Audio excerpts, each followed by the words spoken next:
Cup.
Okay, Marcus, let's do it.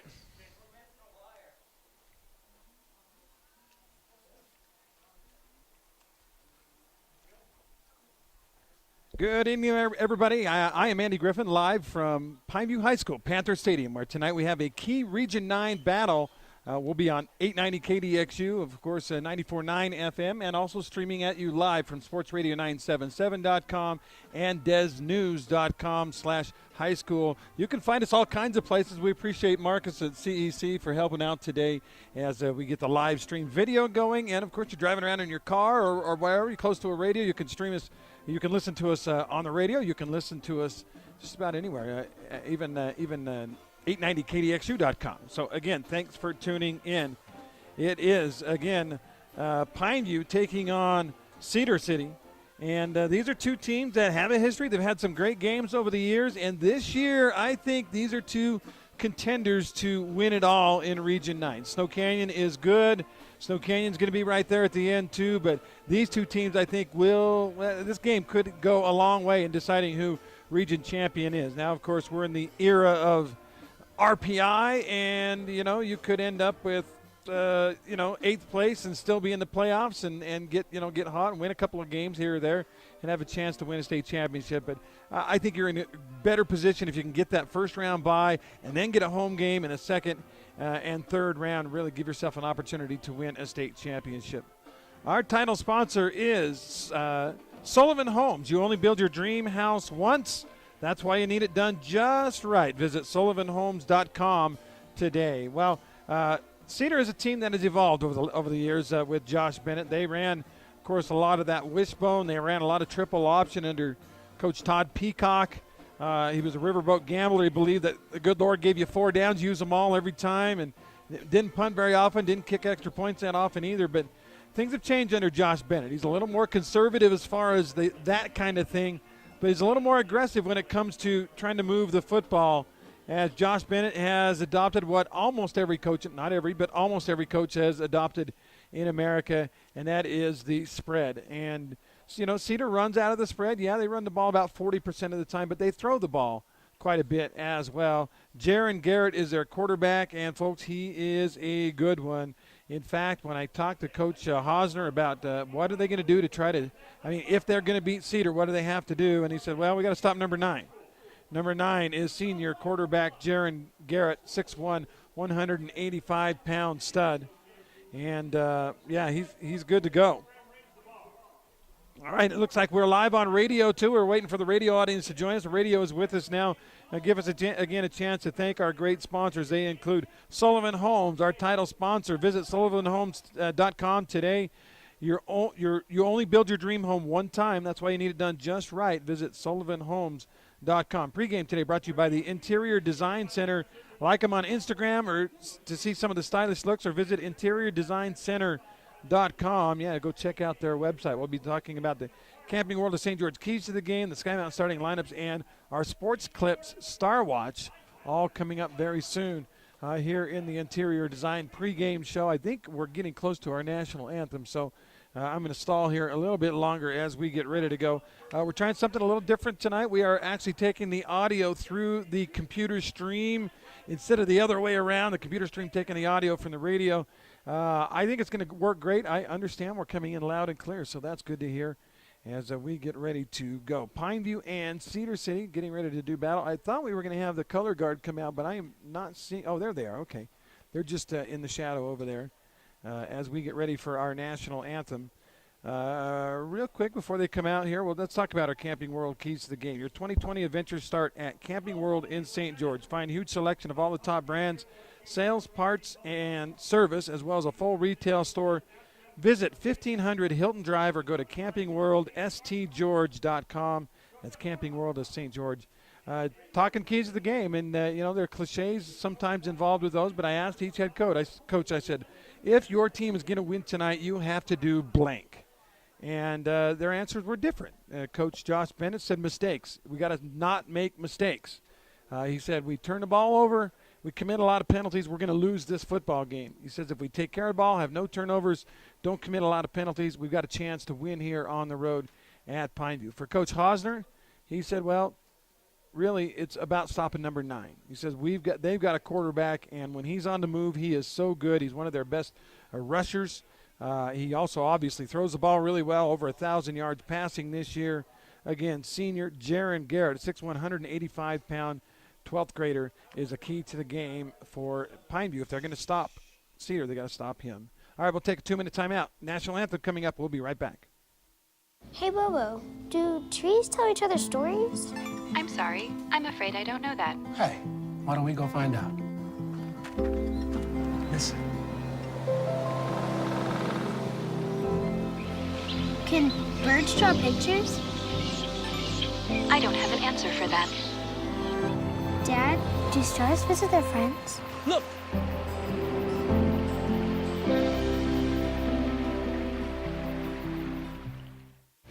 For over a century, Dixie State University has been shaping the trailblazers of tomorrow by providing a culture of active learning, active life. With a paradigm of real-world experience mixed with cutting-edge technologies and rich traditions, we provide one of the most affordable educations in the West, set against the most stunning backdrop on the planet.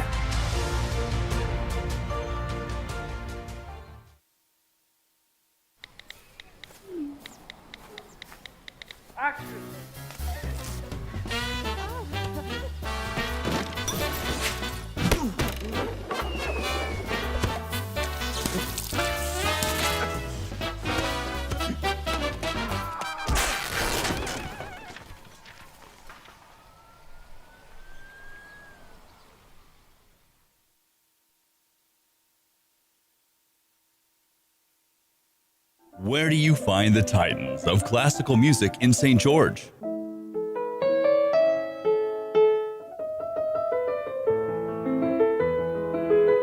Classical music on Radio St. George, 100.3 FM. Where do you find the legends of jazz?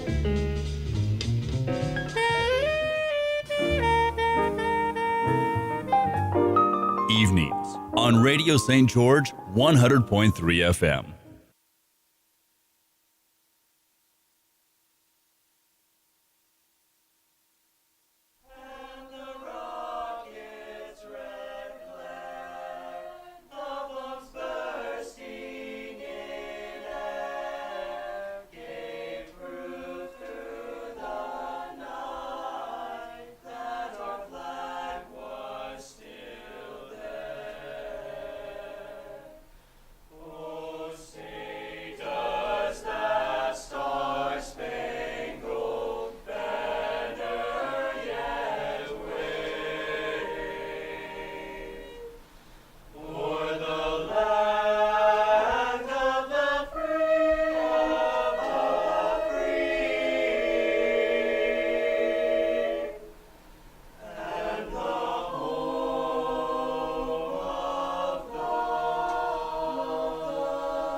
Very nice rendition of our national anthem by the Pineview. They call them madrigals here. It's named, yeah, the Pineview Madrigal Choir coming up here in the booth. One of the things that we get treated to here in the booth is we get to hear a lot of these national anthems right up close and in person when they're up here in the booth. It just sounded really fantastic, and I was impressed. Way to go, Madrigals, here at Pineview High School.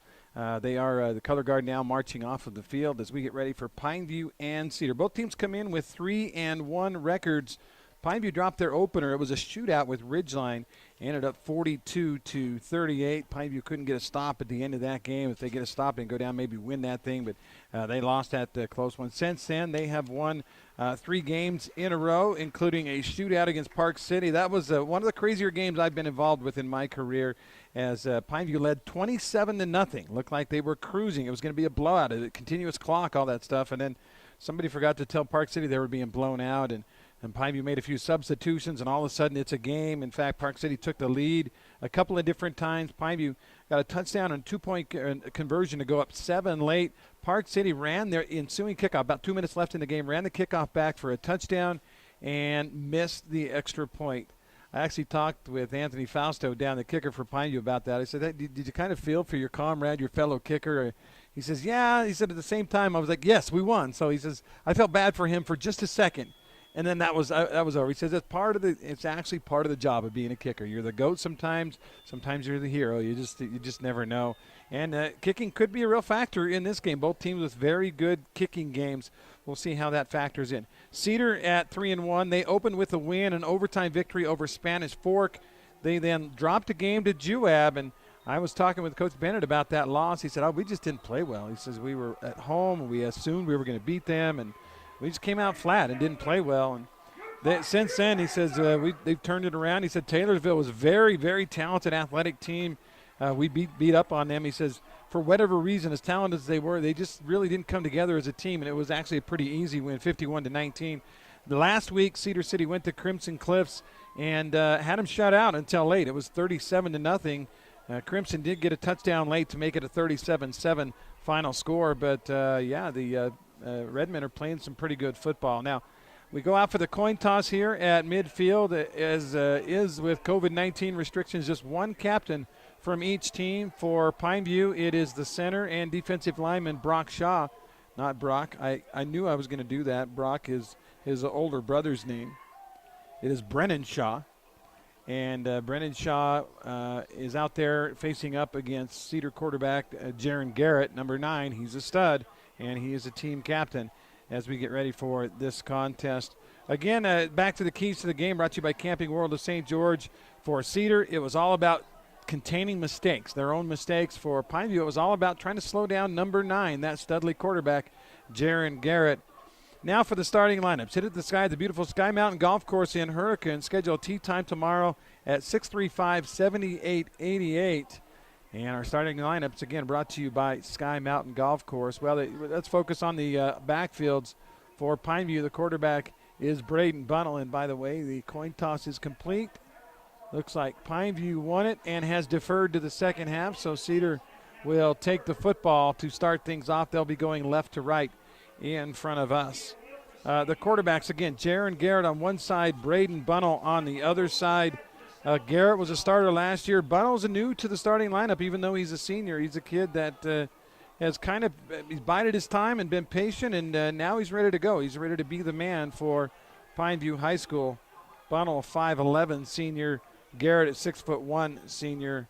And also in the backfield for Cedar High, they got a pretty good running back. I'm looking at the wrong page. For Pineview, of course, running back Enoch Takau.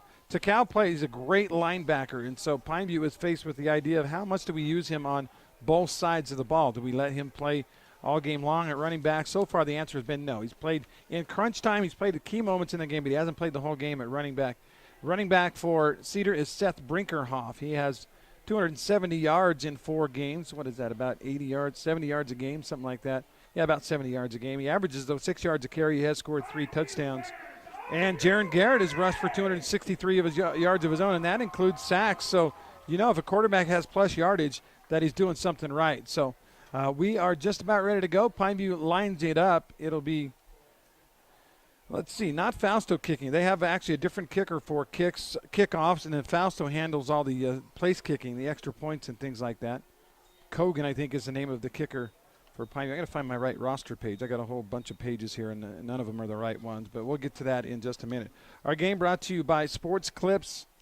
No appointments necessary. Walk-ins always welcome. Ask for the MVP treatment. It includes MVP haircut, hot steam towel, massaging shampoo. Be sure to stop in for your MVP treatment at Sports Clips. Hey, it's good to be a guy. Pineview getting ready to kick this thing off as we have Region 9 Week 2 underway. This is a marquee matchup. 3-1 Pineview, 3-1 Cedar. And the kick by Kogan is deep and taken at about the 3-yard line. Run out to the 15. Out to the 20, breaks one tackle to the 25 to the 30, and then snowed under, but a pretty good run back for Cedar right out of the gate. Forrest on the return, and Cedar will start with good field position at their 35-yard line. Again, the quarterback is Jaron Garrett, and but Pineview has had a couple of games where they played pretty good defense, and they've had a couple of games where they've struggled on defense. We'll see what the team shows up today, what kind of defense we're going to get from this Pineview varsity football team. Garrett, the quarterback. Brinkerhoff, the running back. He's got trips to the right side. First play is a running play to Brinkerhoff, trying to get outside, sifts his way forward. Will have a gain of about 2 yards. Pretty good penetration in on the game. As Brinkerhoff gets, give him a yard and a half, 2 yards. 2nd down and 8 for Cedar. Brinkerhoff wears number 13. Yeah, I know that's a quarterback number, but he's the running back. And, of course, Jaron Garrett is the quarterback. White among those split wide to the right side. Trey Payne is, I believe, not in the game right now. They run a fly sweep. No, Garrett keeps it himself. And good containment as he faked the handoff and then cut it up the field. Pineview holds him to about 3 yards right up the gut. And it will bring up a 3rd down. They're going to give him 4, so 3rd down and about 4 for this team from Cedar City. Do have, let's see, I want to give you some live stats. Colby Baggs Nielsen is the man doing the stats so far today, and Colby always does a fantastic job.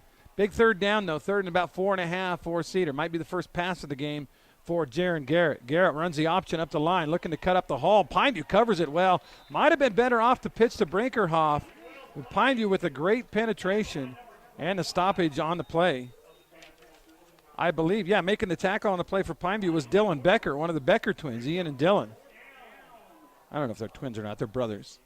But that'll bring up 4th down. He got a pretty good spot out to the 44, but still a good yard short of the 1st down, and they do send the punter out onto the field. He's standing at his own 31-yard line. Punter in the game for Cedar is number 45, Edgar Hernandez Hermosa.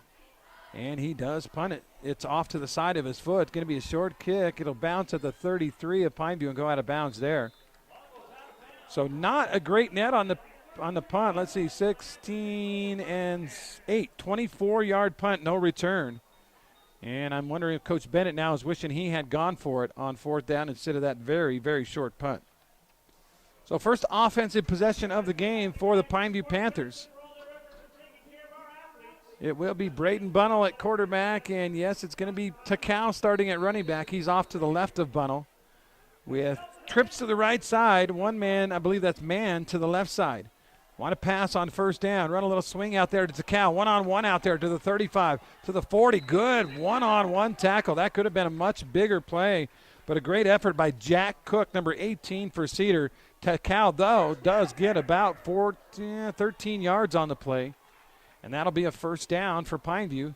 And the running back was uncovered. Great individual tackle by Cook. 1st and 10 from the 44 now. Bunnell looks to the right side. Steady throws over the middle. It's complete to Christian Bailey. Bailey is tackled right away, but he does get about 6, maybe 7 yards on the quick hitch. They were playing him deep. Didn't want to give up the big play. And Christian Bailey says, well, that's like taking candy from a baby. So gain out, just nudging into Cedar territory at the 49, so it'll be 2nd down and 3. Bunnell to throw again. Here comes the blitz. Throws deep to the left side, and he overthrew Dominic McKenzie. And that'll bring up a 3rd down and a long 3 for the Panthers. Let's see if I can find those stats for you. For whatever reason, my little browser is not moving on me. Well, that's not what I need. but it does get me to the page I need. Pineview to throw. Swinging out to Cal. First down to the 50, to the 45, 40. Cut back to the 30. Runs a guy over, but the guy holds on, and that's a good gainer on the swing pass to the running back, who now on 3 plays consecutively has been uncovered. And it's a first down into Cedar territory all the way down to the 28-yard line. Cedar and Pineview. Live football here from Panther Stadium. 40 yards now on offense for Cedar. Again, they swing it out to Takao. This time it's better covered, but Takao breaks a tackle to the 25, to the 20, down to the 15, and another good tackle over there. Otherwise, that's a touchdown. This time saving the TD is Colby White, number 2, but Takao with another good gainer and another first down for the Panthers as they get it inside the 15 down to the 13. Again, it's just a simple running back swing pass, and until Cedar starts covering that, I think Pineview's going to keep throwing it. First down and 10. Bunnell hands it to Takao this time. A running play to the left side to the 10. Cut back and gets to about the 6-yard line. A gang of Cedar tacklers in on the play, including Jack Cook. Nice gain, though, on the play from the 13 to about the 7. Second down and a long 3 or a short 4. Now they go fullback in the backfield, and Lung Choi is the running back. Bunnell gives to Lung Choi. No, that is not Lung Choi. That's Collison. And Collison pushes the line forward. He might have gotten the end zone. He got really close. Referee comes running in. It says touchdown. Wow, that one, it would look like it was a gain of 3 or 4, and Collison just kept pushing the pile, and the pile kept moving, and he ends up falling into the end zone. And Pineview has drawn first blood here on the run by Collison. First down and 10. Let's make sure we got the right running back on the play. Was that Collison or Brinkerhoff? Ryan Jordan. Okay.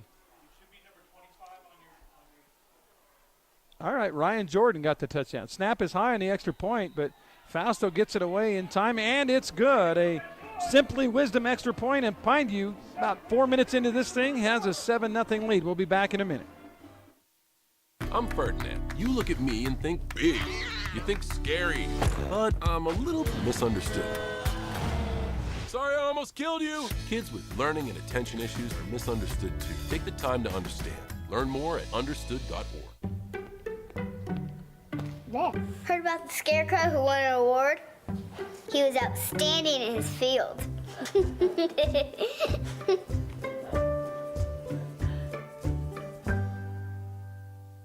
Buckle up, Region 9 football fans. I'm Craig Boberjack. Holbrook Asphalt has agreed to buy fans a Holbrook Asphalt big score dessert at Yogurtland right after the game when your team scores 25 points or more. And I'll see you there.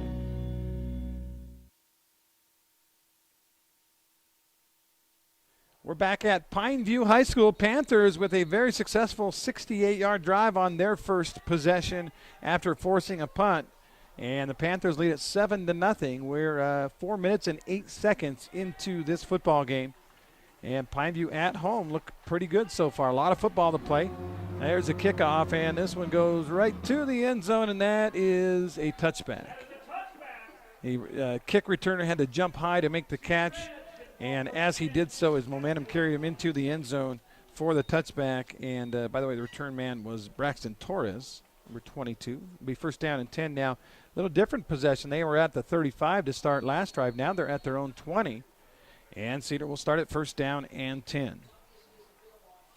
Again, Jaron Garrett, the quarterback. He is a cousin to the Garrett that is the quarterback at Canyon View, but not a close cousin. As they send a man in motion. Garrett keeps it to the end around guy. No, he keeps it himself. He should have given it to the end around guy. Torres was in motion, and Garrett kept it himself, and he's going to lose about a half a yard. Second down and 10. As Cedar trying to get their offense started. It's been all running so far. Not a single pass just yet. Pineview does have some pretty good DBs. Obviously something the coach is worried about. Looked like a cover 1 out there, maybe a cover 2. 2 safeties. On second down and long. He does throw the little slant, and that ball is knocked away at the line of scrimmage. And it looked like 24 was the guy that batted the ball down. That is Dylan Becker. That's the second big play already for Dylan Becker early in this game. And now we've got a 3rd down and 10 for Cedar, in danger of punting it right back to this potent Pineview offense. Quarterback Jaron Garrett with Brinkerhoff next to him. He's got 2 wide receivers to either side. I'm told Trey Payne is dinged up. We may not see much of Trey Payne in this game. Garrett wants to pass. No, he's running the option, pitches it wide. 1-on-1 out there, got to get to the marker, and he does. Great play by Brinkerhoff. He had to break 1 tackle to get to the first down marker. He was able to just get around that guy and get to the marker, and a gain of about 12 yards gets the Cedar Reds a 1st down. Again, Cedar coming in 3-1. They beat Desert Hills pretty handily last week. Not Desert Hills, Crimson Cliffs, excuse me. Pretty handily. Pineview beat Desert Hills pretty handily last week as well. And Cedar has their first down, ball at the 33. Garrett moves Brinkerhoff left to right, now back left. Trips to the right side. Garrett fakes the pass, fakes the run, throws it over the middle, and the pass is complete. Colby White on the catch. White is a speedster on this team. You got to keep an eye on him. That time he had to go down to make the catch. The slant was good for about 13 yards and another 1st down for Cedar. Redmond, not Redmond anymore. The Reds, the coach had he had a mask that had a red wolf on it. At the 1st down and 10, Brinkerhoff tries to get around the corner. Garrett kept it a long time before he finally let go of it, and Brinkerhoff got snowed under, but not until he got about 3 yards. So 2nd down, and let's call it 7. We try to get these live stream. I'm not getting the Dixie stream to go. Maybe I need to try another avenue. 2nd down and 7. Ball right at the midfield stripe. Pineview up by 7. 5:45 left in the 1st quarter. Region 9 football. We'll talk about some of our great sponsors here in just a second as we go 2nd down. Garrett, the quarterback. Wait for the snap. Now he got it. Looking to this right side. Now comes the pressure. He's being chased from behind. Rolling. He's got a guy deep if he can get it to him. Ball comes downfield, and it is intercepted. Picked off by Pineview. That was at 25. No, 16 on the catch. Number 16 with the interception. That is Bryson Caballero, and Caballero has made some plays this year. No flags on the play, and the ball underthrown by Garrett ends up being a turnover. Well, Pineview, again, another great defensive play when they really needed to have one. And the Panthers will take over. It looks like the deep ball was thrown down to about the 16-yard line. Pineview will take over 1st and 10 from there. Panthers come out with trips to the right side for Bunnell. Bunnell back to pass. Throws over the middle, in traffic, but a nice catch made in heavy traffic. I believe that was Preston Mann. Let's see if I know. It was Tyson Moten on the catch. 3, not 8. And the gain is out to the 26, so pickup of 9 yards on 1st down. Bunnell to pass again on 2nd and short. Throws it over the middle. Ball dangerous. A high pass trying for Mann. Mann nearly took one in the gut, but the defender held up because the ball was passed. So it'll be 3rd down and a yard. Kind of, thinking maybe they take a shot downfield on 2nd and short, but instead they go for the underneath pass. And now on 3rd down, looks like going to be a false start on the Panthers. Referee goes over, it says dead ball, and false start on the offense. So it'll be 3rd down and 6 instead of 3rd down and 1. And that's actually pretty big. Pineview probably could have just jammed it up the middle and got a 1st down. Now they've got to make a play here on 3rd and 6. Our game brought to you in part by Sand Hollow Resort. They have 27 holes, plus you can stay at the Villas or check out a show at the new Rock Bowl Music venue. Call 656-GOLF for tee times at Sand Hollow. 3rd down and 6. Throw over the middle. That's Bailey. Bailey catches it, breaks a tackle into the secondary to the 35-40 to the 45, and out of bounds there. Made a great move at the point of impact where he was right at the 1st down marker and turned that into a big play all the way out to the 45-yard line. Great play by Christian Bailey. Well, this receiving core for Pineview is phenomenal. Yeah, but really, Mann and Bailey and McKenzie and Moten. Now deep ball, got a guy out there, and it's just overthrown. He had McKenzie for a touchdown. He had a good 1.5 yards, 2 yards on the defender. If that ball's on the money, it is 6 points. Instead, it's incomplete. 2nd down and 10 from the 45. Our kicks again tonight brought to you by Simply Wisdom Teeth. Always a great low price of $899 to get all 4 wisdom teeth pulled. Check them out at simplywisdomteeth.com. Handoff to Cal, right up the middle. Breaks one tackle, breaks another, and is finally pulled down, but not until he gets across the 50 and down to the 48-yard line. He'll bring up a very manageable 3rd down and 3 for Pineview from the 48 of Cedar on the plus side of the field now. About 4:10 left in the quarter. This time they run a little screen out there to Bailey. Bailey breaks one tackle, tries to get to the corner, and will not get to the marker. He actually stumbled and ran into his own guy. Otherwise, it looked like maybe he had the 1st down. But they're going to say he went out of bounds right at the line of scrimmage. So no gain on the play, and it'll be 4th down and 3, and Pineview sends the punt team out. And I'm sure Braden Bunnell and company are like, come on, let's go for it here. But in a game like this, doesn't hurt to play a little field position. So 4th down and 3, and now stoppage of play. I'm not sure why. Guess to reset the clock. Now we're ready to go. Fausto comes out to kick it.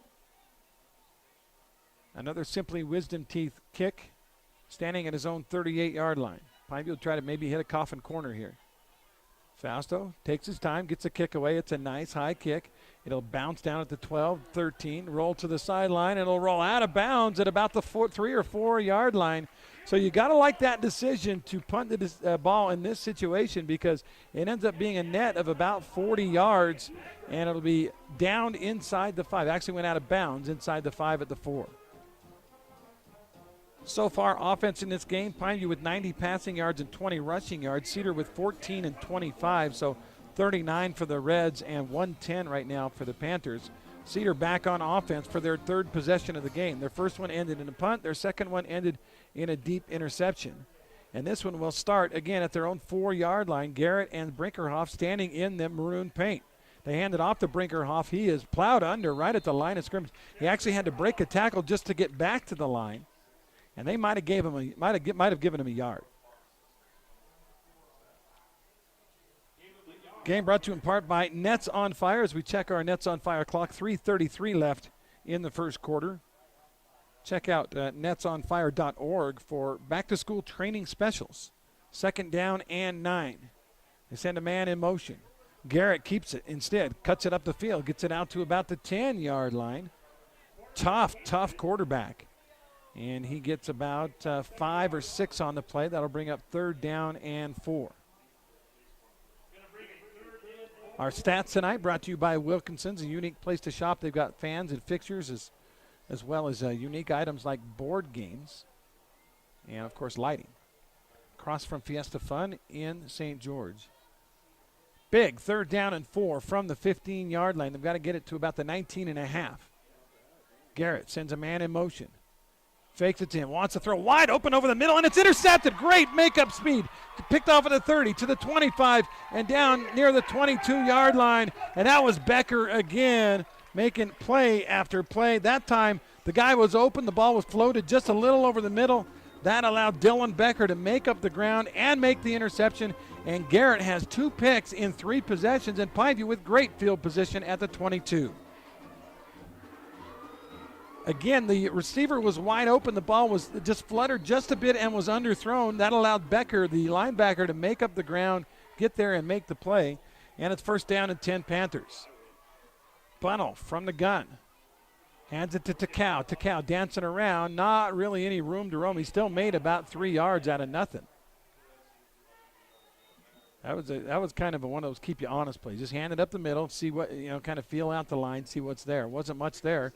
He does get about 2. So 2nd down and 8 from right on the Team D auto red zone edge at the 20.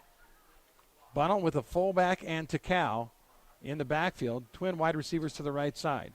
Bunnell to pass. Looks, throws underneath to Dominic McKenzie, who dropped the football and had his helmet come off. He'll have to come off the field for the 3rd down play. That ball was a little high, and McKenzie was thinking about what he was going to do with it after he caught it and had it go through his hands. Now we've got 3rd down and 8 from the 20. Pineview in field goal range, but after the pick, they don't want to come away with just 3 here. Bunnell with trips to the right side. Takao goes out in patterns. Bunnell throws it over the middle. Ball is caught, and it's going to be right at the first down marker. I think he got it. Beaupre Hall on the catch, I believe, number 4. And let's check the spot. It's going to be right at the marker. I don't know. They're going to say it was short. He did go backwards on his own volition. And it is going to be 4th down and a yard. Definitely in Fausto field goal range. But Pineview leaves the offense on the field on 4th down and a yard from about the 13. They hand it to Takao. No problem. 1st down and more. Inside this 10, inside the 6-yard line. A gain of about 7 or 8 on 4th down and 1. And Pineview is in business here, looking for their 2nd touchdown. Spot the ball right at the 5, right at the stripe there, with 1:15 left in the first quarter. They'll stop the clock, move the chains. Now they'll roll it. Bunnell with Takao. Takao cuts right, hits the pile, keeps it moving, and will finally be pulled down at about the 2. That almost looked like the touchdown by Jordan a minute ago, where the whole pile moved, but this time Cedar started pulling him sideways. And they pulled him down at the 2. 2nd down and goal to go. Again, the Panthers in the Team D Auto red zone after a beautiful interception by Dylan Becker. Bunnell to Takao. This time easily gets into the end zone. And Pineview takes a 13-0 lead. That hole was as, you could drive at least a motorcycle through it, maybe even a small car. And Takao makes it 13-0 with the Simply Wisdom Teeth extra point coming up by Fausto. Again, the kickers for Pineview, Anthony Frausto, number 38, and Austin Cogan, 39. Frausto, he kicks all the specialty kicks, all the place kicks, and he's on for the PAT here. Kick is up and right down the middle, and we'll take the break. 36 seconds left in the quarter. Pineview now on our one-loss scoreboard up 14-0. Beyond the park you know exists a world you don't. A world that is greater. Greater than just one passion. Greater than just one adventure. Greater than just one moment. Come to where life is greater. Come to Greater Zion.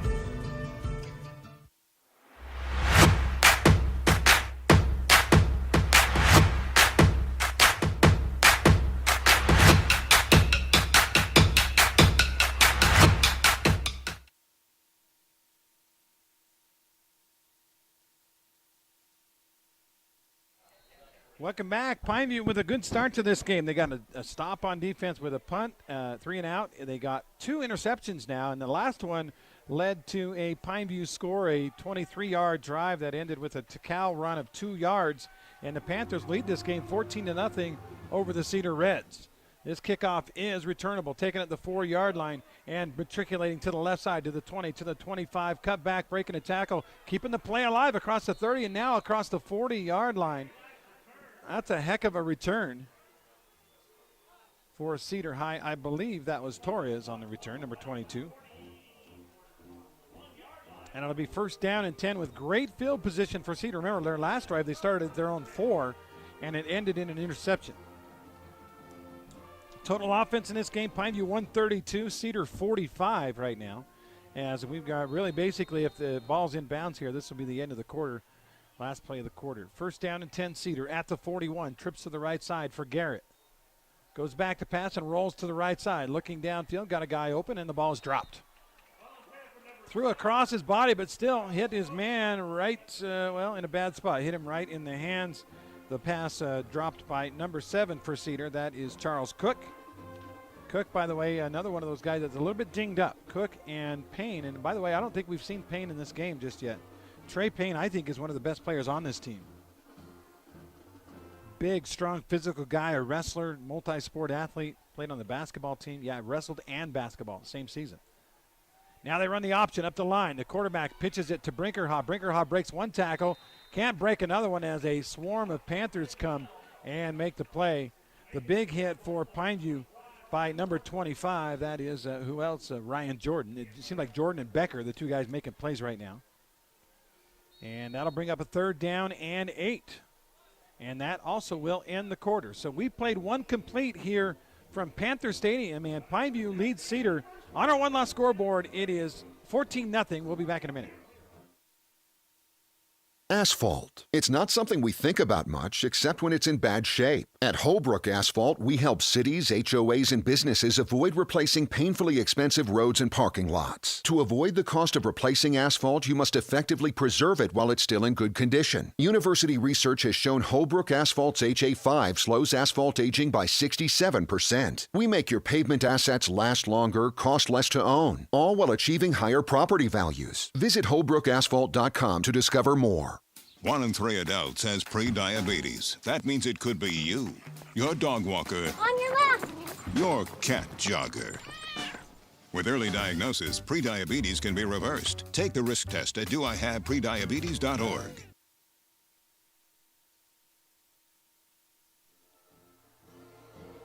Hey, thanks for tuning in today, whether you're streaming online or listening on the radio, as we've got Region 9 action here on News Radio 94.9, 890 KDXU, and it's a big 3rd down and 8 for Cedar as we start the second quarter. Quarterback throws it over the middle. The pass is caught, and it's a 1st down. Great grab over there by Colby White, and a perfect throw that time by Jordan. And he didn't softball that one in there. He gunned that thing, and again, White able to hang on, pick up on the play all the way to the Pineview 41-yard line on the slant. And Cedar on the move. 1st down and 10. Reds from the 41 of Pineview.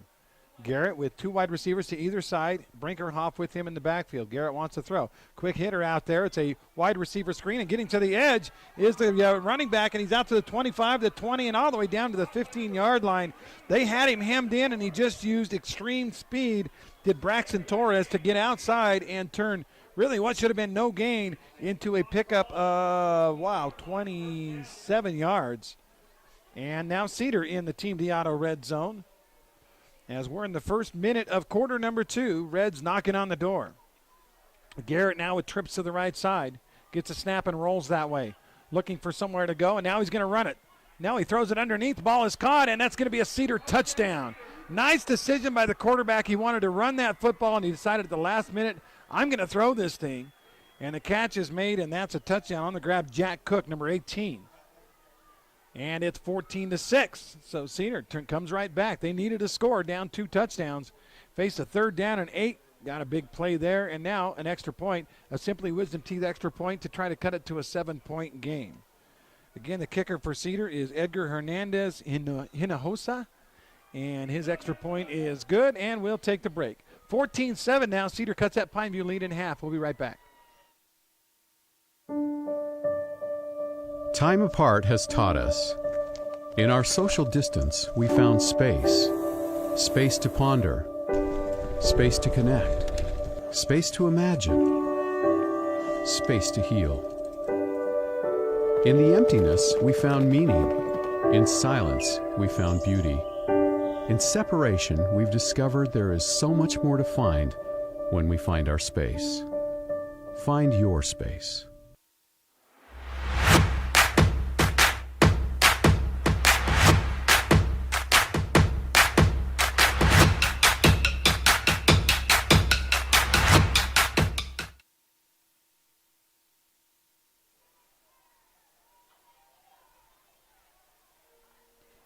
Welcome back. Cedar answers with a nice touchdown drive to get back in this thing. They faced, when we went to the quarter, they faced 3rd down and 8 in their own end of the field and managed to score anyway. They are going to kick to Dominique McKenzie. McKenzie with the catch inside the 15-yard line, and he gets it out to the 30. Pretty good coverage by Cedar. That's kind of one of those things, like, I believe in my kick coverage team. McKenzie has made people pay in the past, but that time Cedar covered it pretty well. And Pineview will start with their worst field position of the game at their own 29-yard line. Wilkinson stat line again, total offense 104 now for Cedar. Pineview with 132 total yards. Pineview with 7 first downs, Cedar with 5. But again, 2 interceptions so far in the game for Cedar, the only turnovers so far. Pineview brings a man in late. And nobody covering the inside slot guy right now. Let's see if they go to him quickly. And Pineview moved. That whole sequence was kind of messed up, and I believe we're either going to have a timeout or we're going to have a false start. It is they're going to say the defense fell offside. Maybe that's why the guy moved. So that's a free 5 yards on the penalty on Cedar. Bunnell so far in the game, 8 of 12, 97 yards. Takao with 29 yards rushing and a touchdown. He also has 3 catches for 48 yards. And it's 1st and 5 for the Panthers. Looks like Lung Choi in at running back. Or maybe Jordan. No, that's Jordan. Pineview throws it deep over the middle. Ball is underthrown, and it's intercepted. First turnover of the game on the Panthers, and a big run back for Cedar as they get it inside the 50, inside the 40, and out of bounds. And Colby White gets one back. That ball just underthrown by Bunnell. And a little safety help, maybe not the best read either by Bunnell. And the ball goes to the Reds, and Pineview giveth, and now Cedar giveth, and now Cedar taketh away. It's 1st down and 10 going the other direction. And great field position for Cedar now. They're going to take White out of the game. He had that big run back. They got to bring another receiver on in place of him, and instead they're going to take a timeout. Timeouts again brought to you by the Scott Gibson team at Intercap Lending. We'll take the break with the team. We'll be back in 45 seconds at 14-7 Pineview. I'm Ferdinand. You look at me and think big. You think scary. But I'm a little misunderstood. Sorry I almost killed you. Kids with learning and attention issues are misunderstood too. Take the time to understand. Learn more at understood.org. There. Heard about the Scarecrow who won an award? He was outstanding in his field.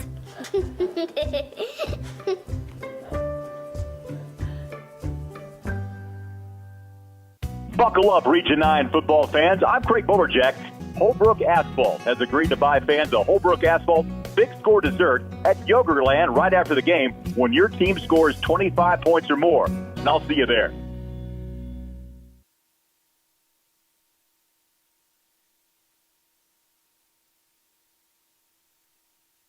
All right, welcome back. Pineview turns the ball over on a ball that was a little bit underthrown and into coverage by Brayton Bunnell. Picked up by Colby White. He gets a good run back into Pineview territory at the 38, and Cedar now with a ball and a chance to maybe tie this thing up. 1st down and 10 for Jaron Garrett, the quarterback. Play action pass, throws it over the middle. Good coverage by Pineview. No flags, and incomplete pass makes 2nd down and 10. Pineview had a couple of defenders there. Looked like the guy making the play on Trey Payne. And by the way, Trey Payne is in the game. I believe this is his first appearance tonight. Payne, big, strong, physical tight end. Couldn't hold on to that one. Good coverage by Pineview. 2nd down and 10 from the 38 with 10:41 to go here in the first half. 14-7 is our count right now. We'll have, of course, Herstakes Hardware score updates coming up for you in their InfoWest halftime report. Low snap, they give it to Brinkerhoff. Tries to get to the corner, makes a nice move to get a yard or two when looked like they had him dead to rights.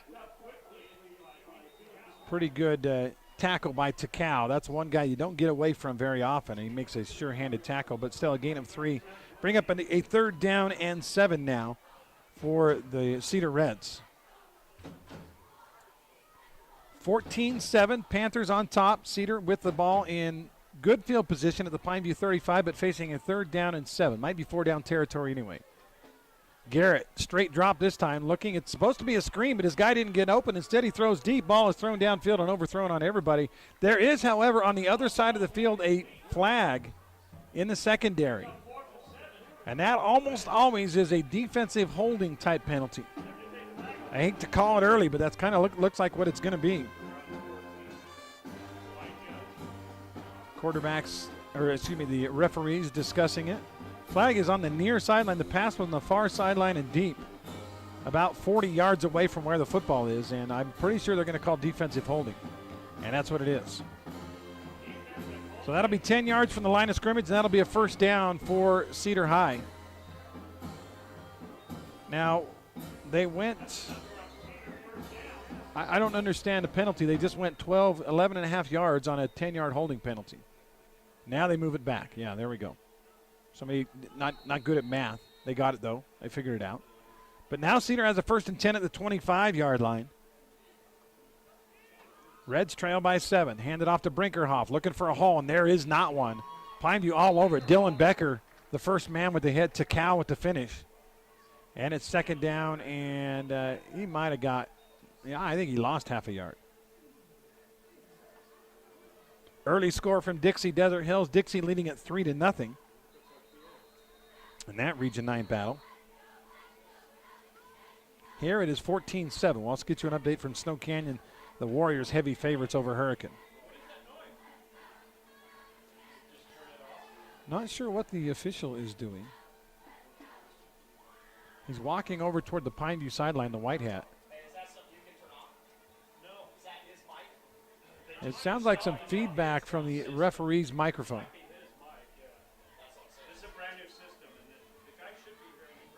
Yeah, we're having some sound issues. Brand new system. And we got some feedback going on out onto the field. Referee walks over and says, we need to fix that. Right now, we got a stoppage of play as they work on the referee's microphone. And Pineview leading it by a count of 14-7. I'm searching Twitter now for some other scores. Dixie makes a 2nd field goal. This one 49 yards. Renee Bernay from Dixie High kicks a 49-yard field goal, and it's 6-0 Dixie leading Desert Hills. 2nd down and 10 here for the Cedar Reds as we get the sound problems fixed. They send Torres in motion. Quarterback Garrett wants to throw. Looking. Now he's going to roll to the right side, throws it underneath, and a one-handed catch made by Trey Payne. What a difference it is when he's in the game. Payne that time just looked it right in and cradled it with one big paw, and a great throw by Garrett. 1st down and 10 Cedar. Now in the Team D Auto red zone at the, looks like the 14-yard line. Stats starting to even out after the quick start by Pineview. Panthers have turned the ball over now for the first time on that interception and run back by Colby White. 1st and 10 at the 14. Garrett hands it to Brinkerhoff. Again, Pineview middle. Actually, boy, they had him, and Brinkerhoff keeps the legs turning and gets it all the way down to about the 10-yard line. Should have been no gain, and it ends up being a 4-yard pickup, although there is a flag on the play. We'll wait for the referees to sort that out. Pineview leading at 14-7. Cedar knocking on the door, but we've got a personal foul on Pineview. Oh, both teams. All right. So that'll be, he said dead ball, so that would imply after the play. So the play did count, so it will be 2nd down and about 6 from the 10. I think they need to explain to the chain gang, you go ahead and move it because the play counted. It was offsetting personal fouls. And, yeah, they did change it to 2. So 2nd down and 6 from the 10. Cedar trying to tie this thing up. They've already caught up statistically now, or pretty close. Torres in motion. Garrett fakes it to him, keeps it himself, hits the pile. The pile hits back, and he's pushed back after he picks up about 4. And a big 3rd down and 1 coming up in this one, as Cedar trying to score and get the equalizer, and they face yet another 3rd down. So far in this game on 3rd downs, let's see the numbers for Cedar. 3 out of 5 on 3rd down. They have not attempted a 4th down. Pineview 2 out of 5 on 3rd and 1 for 1 on 4th. And actually got marked back a little. I thought he was right to the 5, but they mark him down at the 7. So 3rd down and goal to go from the 7. Not goal, 3rd down and 3 from the 7.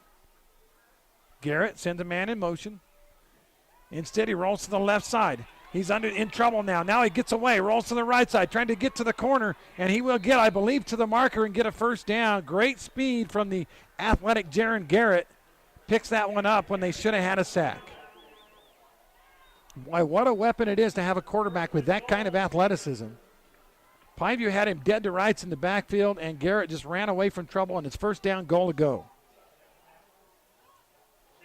Cedar, that was their 24th play of the game, and now they'll actually move it up, down, now closer to the 3-yard line. They come with a full house backfield. Wow, they got the inverted wishbone. Haven't seen this from Cedar in a while. And they hand it off to the fullback, and he is pushed and pulled and finally dragged down at about the 1.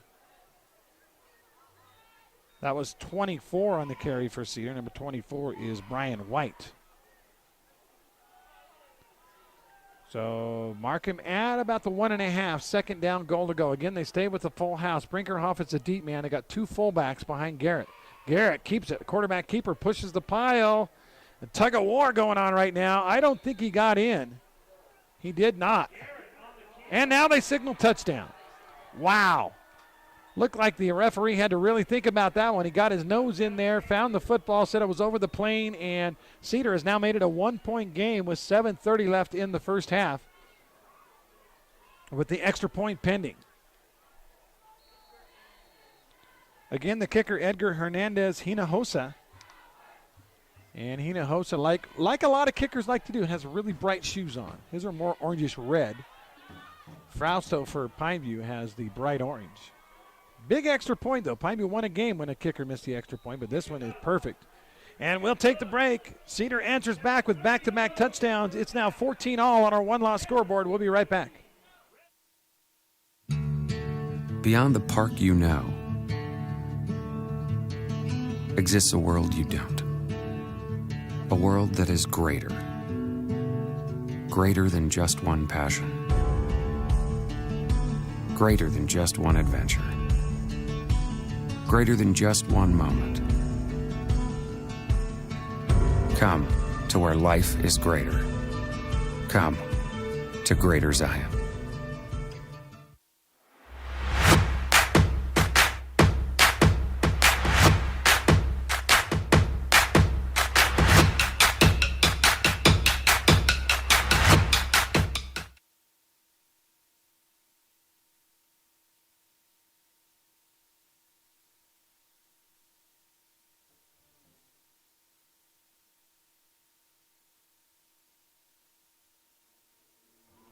So Cedar answers back. They get a touchdown, then an interception that leads to another touchdown, and we're tied at 14 here in the second quarter. High, short kick. Dominic McKenzie fumbles it, picks it back up, and he's in trouble now. Boy, he just dropped it on the kick return, and by the time he picked it up and looked around, there was nothing but white jerseys all around him. And the strategy, at least so far, working for Cedar, kick high, short kicks that McKenzie has not been able to get any kind of return on. So Pineview will start back at their own 20-yard line, first down and 10. Some scores for you from around Region 9. Snow Canyon 16, Hurricane nothing. The only points in the first quarter was a safety by the Warriors defense. But in the second quarter, Landon Fry with a 4-yard run and Landon Robinson with a 15-yard run. And again, it is Snow Canyon 16, Hurricane nothing. Ryan Jordan with the carry for Pineview, and he gains right up the gut, 15 yards. Nothing but a straight dive play up the middle, and Pineview gets it out to the 35, a 15-yard run by Jordan. Dixie up 6-0 on Desert Hills. Crimson Cliffs has an early 6-0 lead on Canyon View. First down and 10 Panthers. Bunnell back to throw. Looking deep right side, and he overthrew everybody. Whoa, what a catch by McKenzie. I thought it was way over his head. He shows the magnificent speed and the great hands. And Dominic McKenzie, another playmaker play here from Panther Stadium. But I was sure that ball was overthrown, and he just ran under it and went and got it. What a grab. That's why Bunnell throws it up there sometimes. Just, hey, let my guy go get it. Dominic McKenzie with a pickup all the way down to the 22-yard line of Cedar. First down.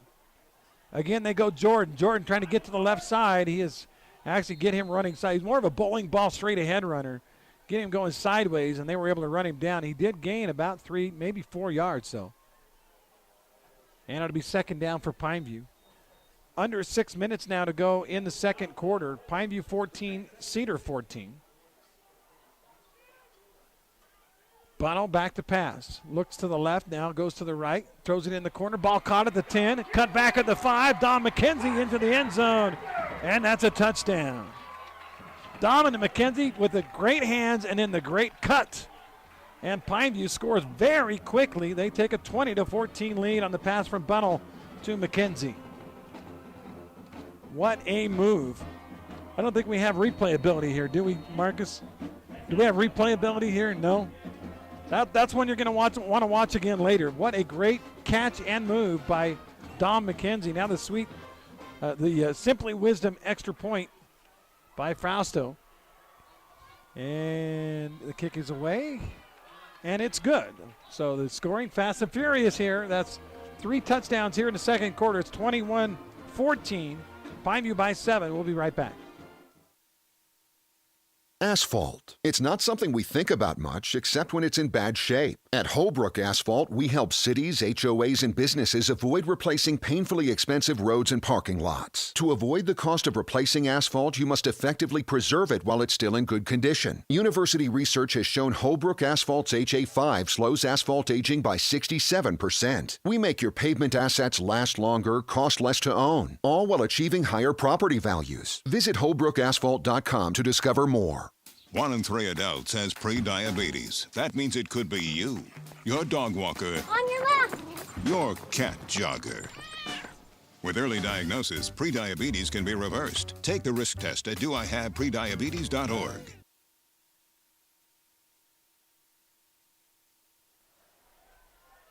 That drive was a Dominic McKenzie special, as Pineview's had several of those this season. He made a great grab on a deep ball when it looked like it was overthrown, and then he made a beautiful move at the 5-yard line to score the touchdown. Pineview now leads it by a count of 21-14. Kickoff by Kogan is taken at about the 3-yard line. Cedar's had good runbacks in this game. They're trying to get the return right.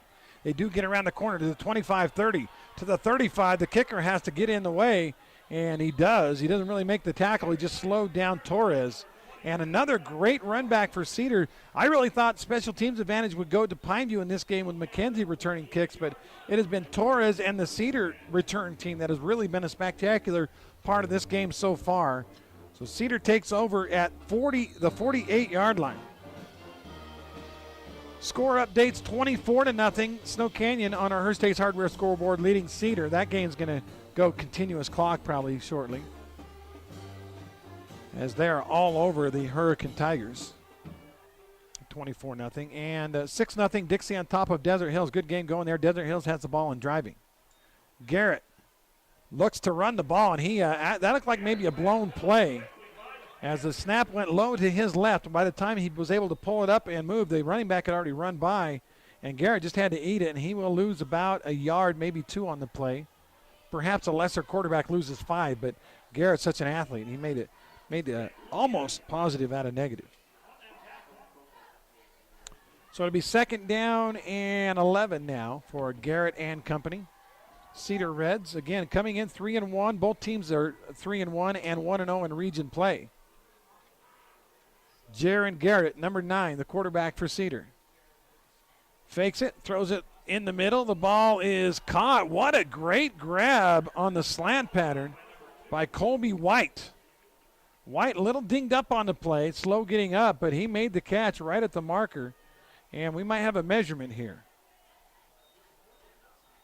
It's either 3rd down in inches or 1st down and 10, depending on, they're eyeballing it, and the referee still hasn't decided. We might just measure. It is right at the sticks. I think he got it. Me and the referee both had the same line. We both looked at it and said, all right, the ball's on the 42. The sticks was on the 42.5 going down. So, yeah, that's a 1st down. Cedar on the move. 4:40 to go in the first half. And the Reds trail the Panthers 21-14. We could be in for another classic between these two teams. Garrett behind center. He's got Brinkerhoff with him. First down today brought to you by Fabulous Freddy's. Fuel up and wash it down at 2 Southern Utah locations. They send Torres in motion. Torres gets it on the end around, looking for the corner. He is hit hard at the 40, but he will get down to the 38-yard line. Beautiful hit on the play by Dylan Becker. That was Ian Becker, 84 and 24. The two brothers wear similar numbers. One, if their jersey gets bunched up, you can't tell. So give them 4 on the end around or the fly sweep. 2nd down and 6, Cedar. Under 4 minutes now and counting left in the first half. Pineview leads by 7. Quarterback Jaron Garrett Keeps it himself, tries to get upfield, breaks one tackle, but a good open field tackle taken down for Pineview. Nice effort by number 12. That is Marcus McKenzie. Part of that great, talented McKenzie family. That'll bring up third down and about, let's call it 6. 3rd and 6 with 3:20 on the clock. Ball at the 37 and a half. Garrett, the quarterback, with 2 wideouts to the right as well as a tight end, Payne. He's going to look for Payne. Garrett rolls to the right, throws it underneath. The catch is made, not to the first down marker, and Pineview makes a good tackle on the right sideline to keep that guy from getting the first down. It looked like Torres on the catch, and it's going to be 4th down and a yard. So good open field tackle by the Panthers keeps that from being a first down, but Cedar with 4th and short. Let's see if they bring the bigs in and try that like they did at the goal line, or if they stay. Looks like they're going to stay in the spread. Trips to the right side for Garrett and Brinkerhoff on 4th down and a yard. A big play, 2.5 to go in the half. Pineview defense looking for a stop. Garrett with the long count tried to draw Pineview offside, and did they? They did draw Pineview offsides. Oh, my goodness. That's an easy first down on an offsides. The Pineview jumped offsides. And it'll be 1st down and 10 for Cedar, now down to the 28-yard line. That's frustrating for a coach. You get him to a 4th down situation and you jump offsides. Total offense so far, 212 for Pineview and 151 for Cedar. Clock running with 2:10 to go in the half. Cedar would love nothing more than to get a touchdown before the half and go in with a tie game in the locker room. Garrett, the quarterback. Hands it to Brinkerhoff. Brinkerhoff has a little haul. He spins around and gets it down to the 25. Pickup of about 3. 2nd down and 7. They're content to use as much clock as they can because they know Pineview's big strike ability. They're going to let that clock run down. 1:45 now and counting. Garrett looks to the sideline for the play, as does Brinkerhoff. And we're ready for our 2nd down and 7. Brinkerhoff goes from left to right of the quarterback. Twin wideouts to the left, as is the tight end. Garrett wants to pass. He's in trouble. Dancing around in the backfield. Pineview had him hemmed in, but he's going to keep it running. He's going to throw it to the sideline, and the pass is, I believe, incomplete. Yeah, ball came out, so it'll be 3rd down and 7. And somehow Garrett made that play happen when it should have been a sack. Great effort by that quarterback. And a big 3rd down and 7 with now 1:19 on the clock. Great Region 9 battle going on here. Got some good ones around the region right now. Early lead 6-0 to Canyon View. Early lead 6-0 to Dixie over Desert Hills. The only blowout so far, Snow Canyon up 24 on Cedar. 3rd down and 7. A 7-point lead now for Pineview. Garrett moves Brinkerhoff left to right. Throws a little screen underneath, trying to get to the corner. Can he get there? No, not this time, as Pineview is able to hem him in, but still a good gain of about 5 yards on 3rd down. Will make 4th down a short attempt. That was Torres, the playmaker. And they'll call a timeout with 1:08 on the clock. Timeouts again brought to you by Scott Gibson at the Intercap Lending Team. They don't match their rates or fees. See how much the Scott Gibson team can save you today. Call or text 435-619-8080. We'll be right back.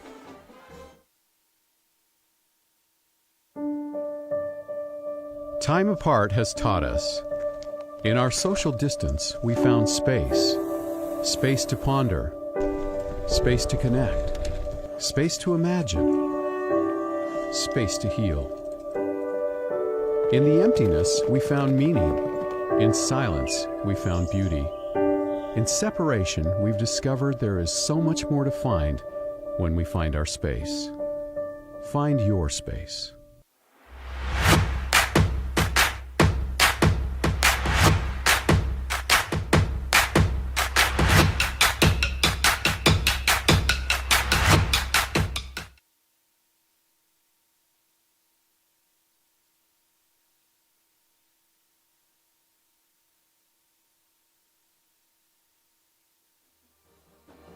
It looked like on the spot that Cedar got to the 20-yard line. They moved the ball. Well, that was weird. They just moved it back up. They had it back at the 21.5. Now they've moved it back to the 20.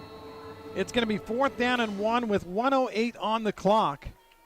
Cedar trying to keep the drive alive. They trail by 7 to Pineview here late in the first half. Quarterback Garrett has Brinkerhoff with him back there in the backfield. Now he has him switch sides again. I don't think that's Brinkerhoff back there. I think it's a different running back. Send a man in motion. Garrett fakes it to him, rolls out to the right side. He wants to throw. Pineview contains him. The throw is up and grabbed and picked off by Pineview. Great interception in traffic by the Pineview Panthers.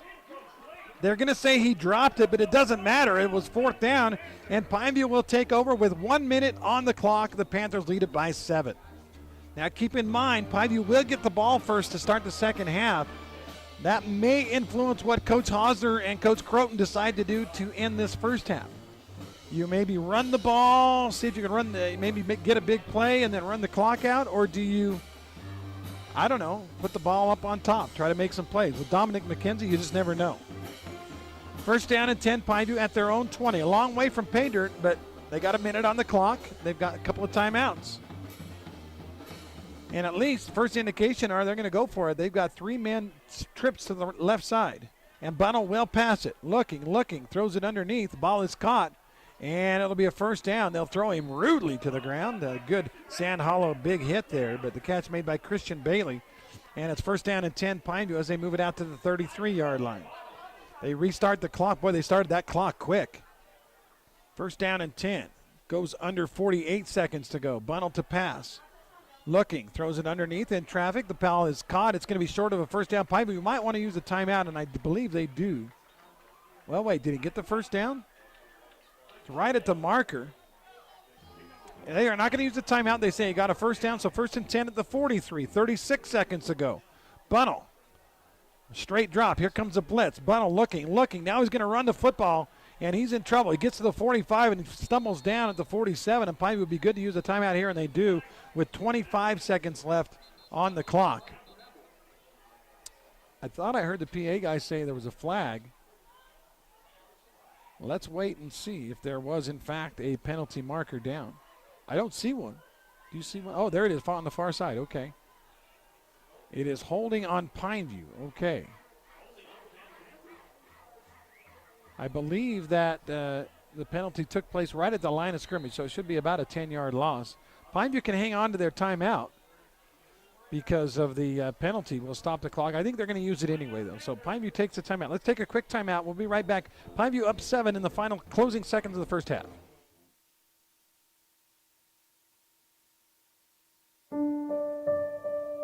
Time apart has taught us. In our social distance, we found space. Space to ponder. Space to connect. Space to imagine. Space to heal. In the emptiness, we found meaning. In silence, we found beauty. In separation, we've discovered there is so much more to find when we find our space. Find your space.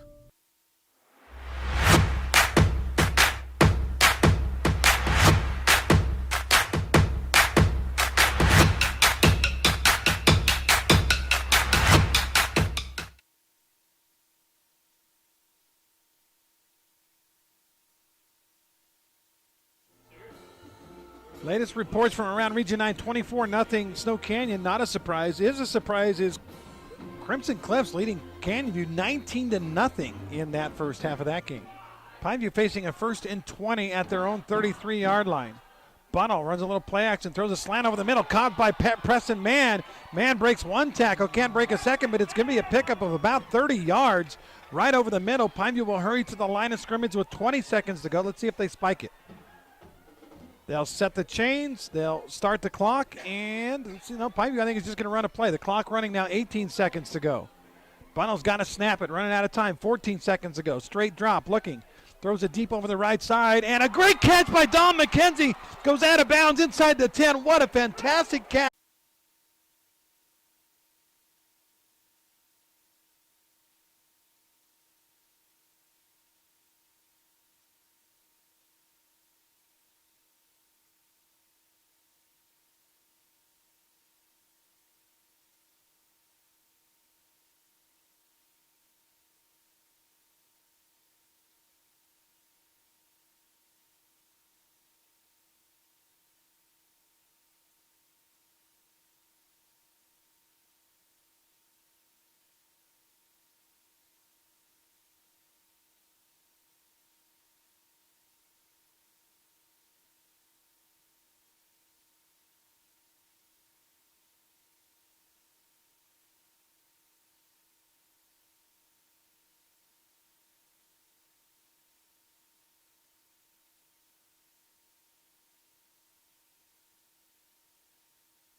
But now I get to search for life in the universe.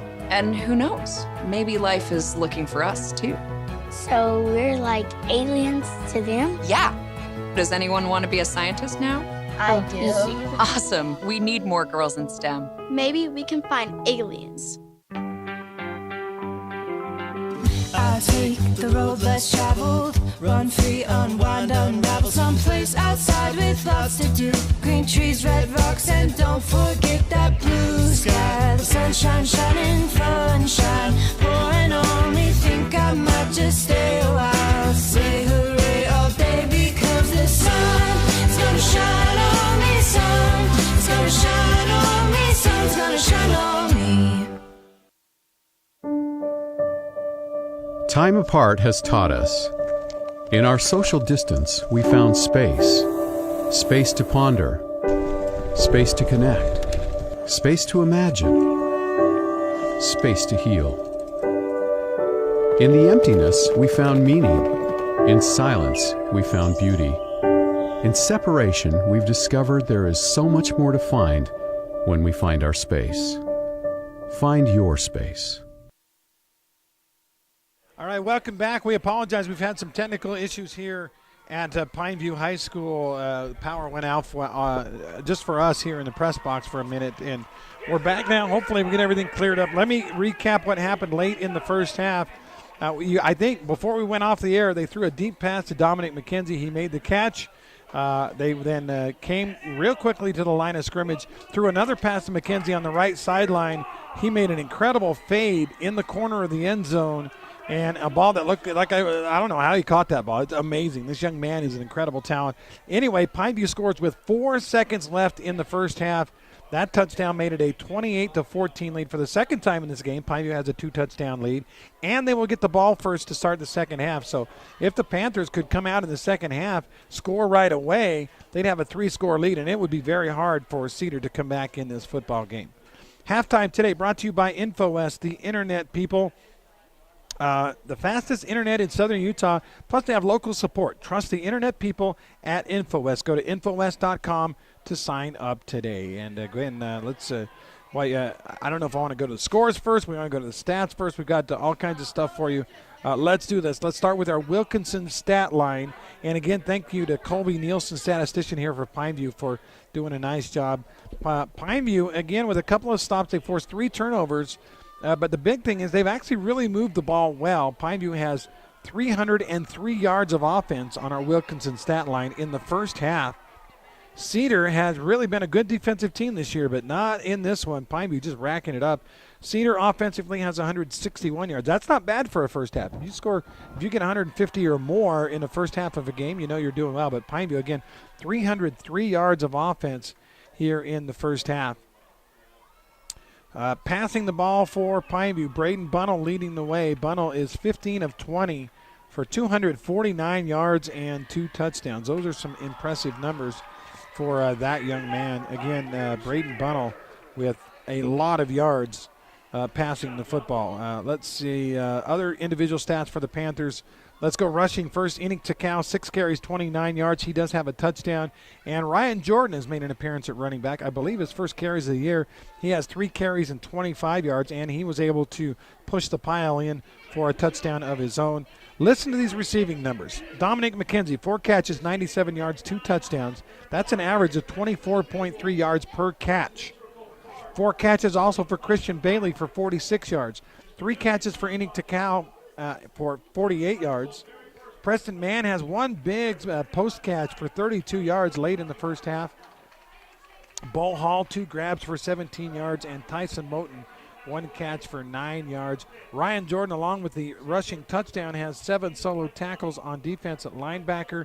Dylan Becker has 4 tackles. He also has an interception in the first half.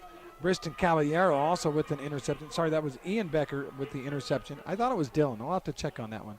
One of the Beckers had an interception in the first half. And again, statistically, Pineview just racking up the yards, over 300 yards in the first half. For Cedar, the quarterback, Jaron Garrett, 9 of 16 passing, 105 yards. He has a touchdown. He has only officially 2 interceptions. The third one It was actually on a 4th down play, and the defender dropped the football on purpose because it was 4th down. Pine was going to take over further up the field. Running the ball, Brinkerhoff, 10 carries, 34 yards. They've done a good job of containing Garrett. Again, that was one of our Camping World keys to the game. Coach Hosner said we've got to contain the quarterback. And in this game, Garrett, 10 carries for a total of 22 yards. Pretty good containment there. Colby White with 4 catches, 45 yards to lead the way for Cedar. Braxton Torres, 3 catches, 34 yards. 1 catch for 14 yards for Cedar High, number 18. I believe that is Jack Cook. Yeah, that is Jack Cook. And Trey Payne. He's dinged up. He's got a thigh injury.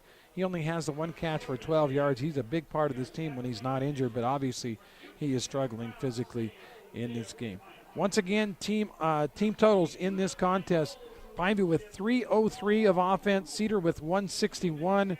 Pineview 54 rushing on 9 carries. Cedar has run the ball quite a bit more, 20 carries, 56 yards. Passing, Pineview 249, Cedar 105. Pineview with 2 touchdowns, 1 interception. Cedar with 1 touchdown, 2 interceptions. And first down conversions. Cedar 4 out of 8 on 3rd downs and 1 of 2 on 4th downs for a combined 5 of 10 on conversions.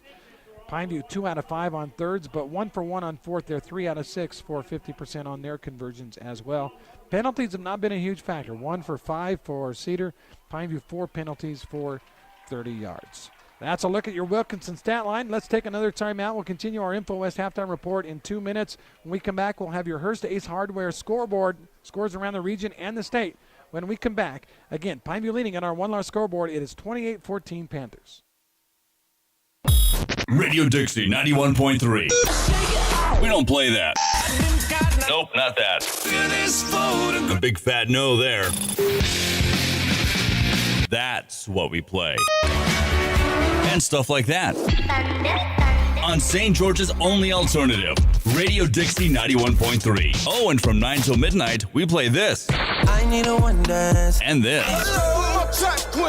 Radio Dixie 91.3 FM.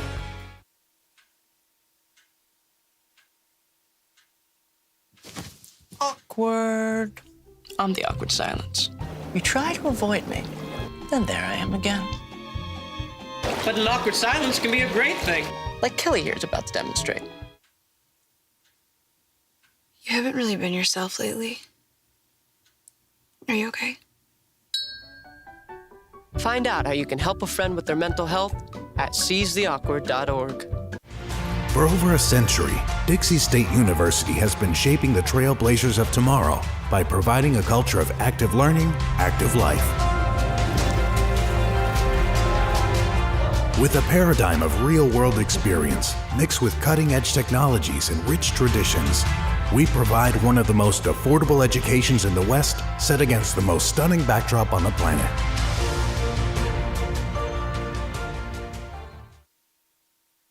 Hey, Bobo, do trees tell each other stories? I'm sorry. I'm afraid I don't know that. Hey, why don't we go find out? Listen. Do clouds take naps? I couldn't tell you. Dad, do stars visit their friends? Look!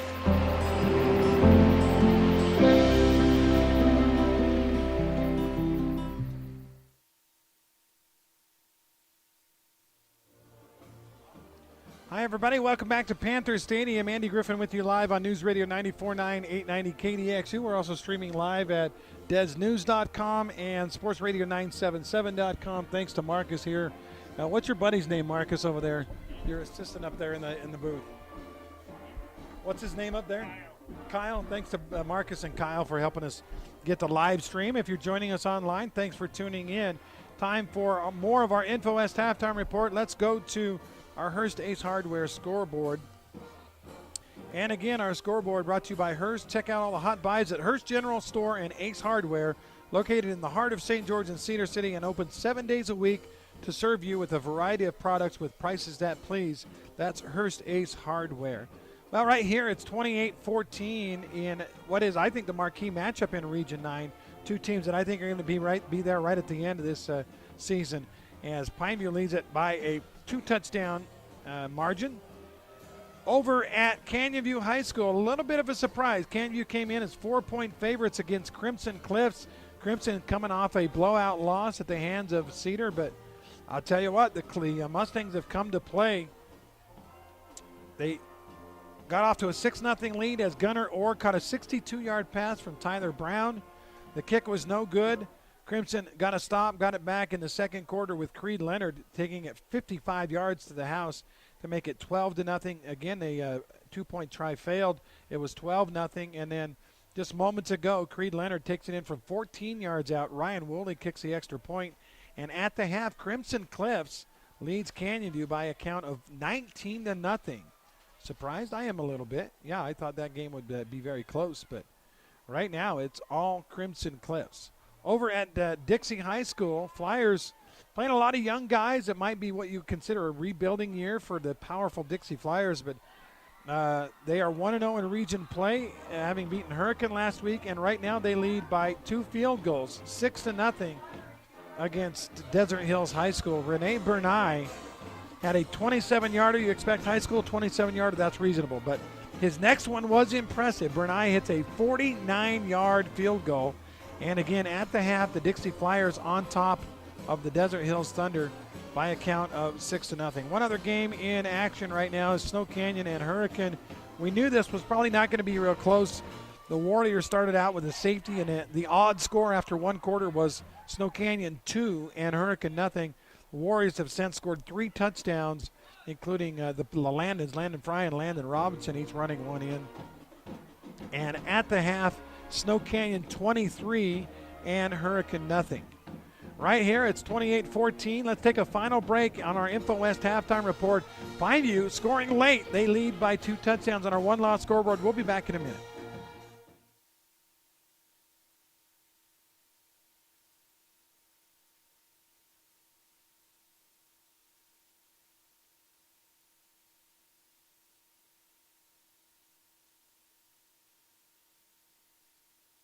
I'm Ferdinand. You look at me and think big. You think scary. But I'm a little misunderstood. Sorry I almost killed you. Kids with learning and attention issues are misunderstood too. Take the time to understand. Learn more at understood.org. There. Heard about the scarecrow who won an award? He was outstanding in his field.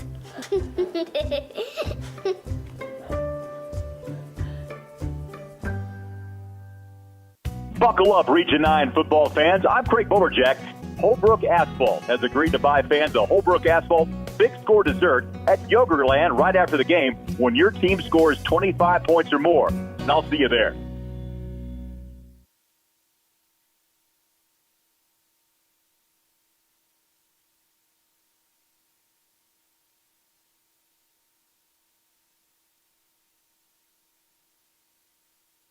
We are just about to start half number 2. Pineview deferred the kickoff in the second half. Their defense made it stand as they got a 3.5 to start the game, and they have not trailed in this game, although we were tied briefly at 14-14.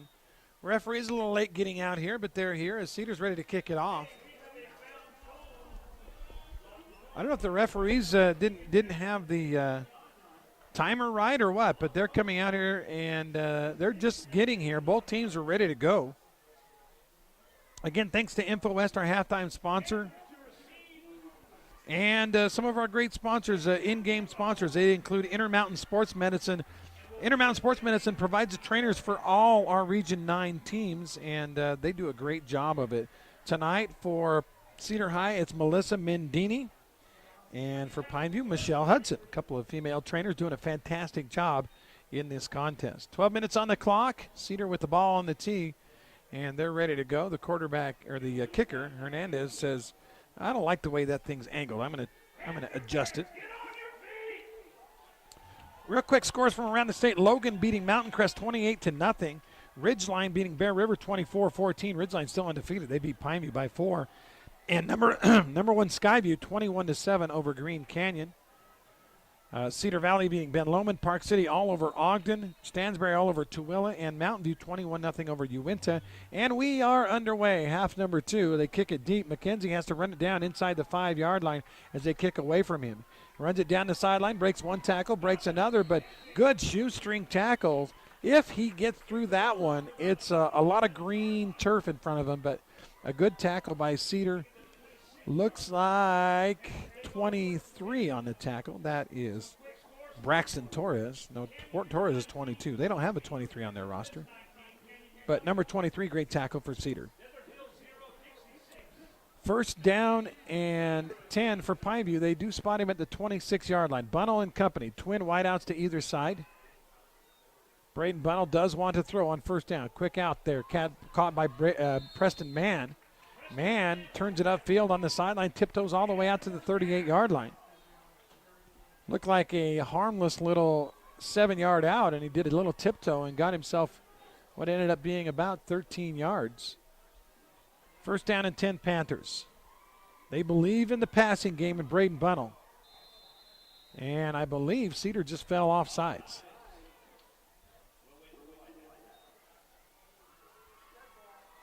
It is offsides on the defense, so Pineview will have first down and 5. The way they pass the ball, it doesn't really make much difference. Our game also brought to you by Intercap Lending. They don't mask their rates or fees. See how much the Scott Gibson team can save you today. Call or text 435-619-8080. First and 5 Panthers. Ball at the 43-yard line, leading by 2 touchdowns.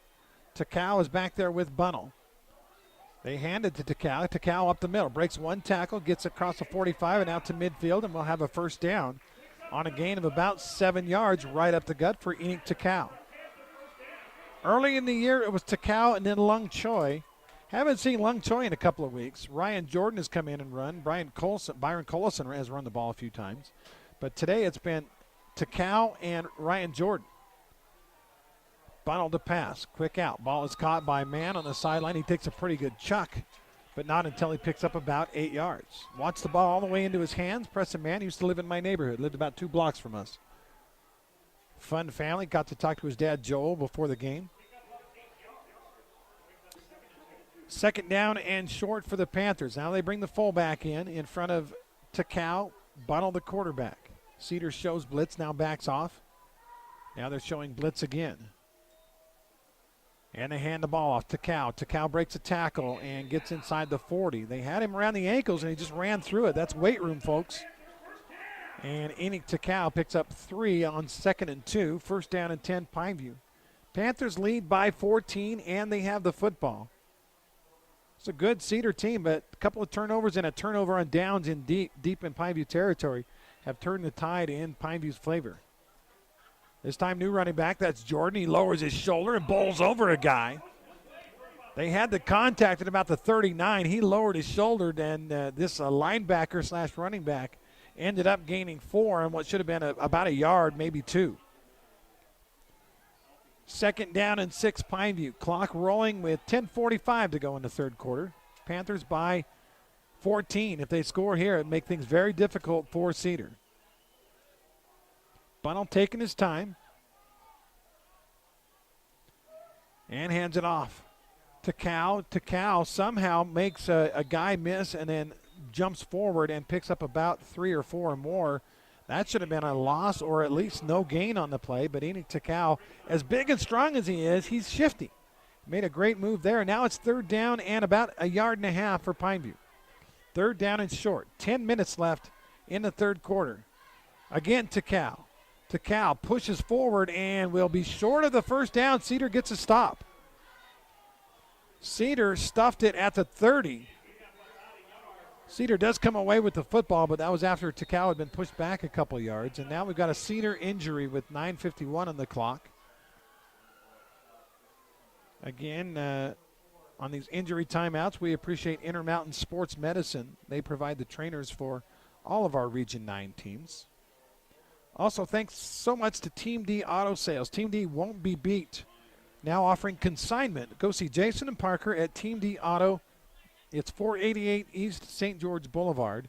Looks like it may be an extended injury timeout, so let's take a 45-second break. We'll be right back. Pineview by 14, facing a 4th and short. Beyond the park you know exists a world you don't. A world that is greater. Greater than just one passion. Greater than just one adventure. greater than just one moment. Come to where life is greater. Come to Greater Zion.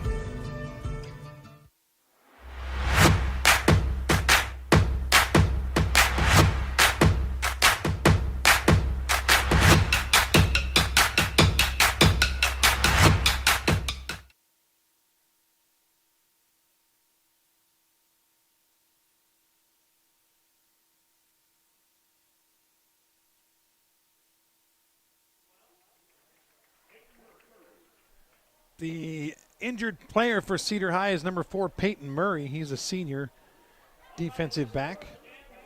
He got involved in that scrum on third down and 2, and now it's 4th down and 1. He helped make the play, but he's being helped off the field. Not putting much weight on that right leg.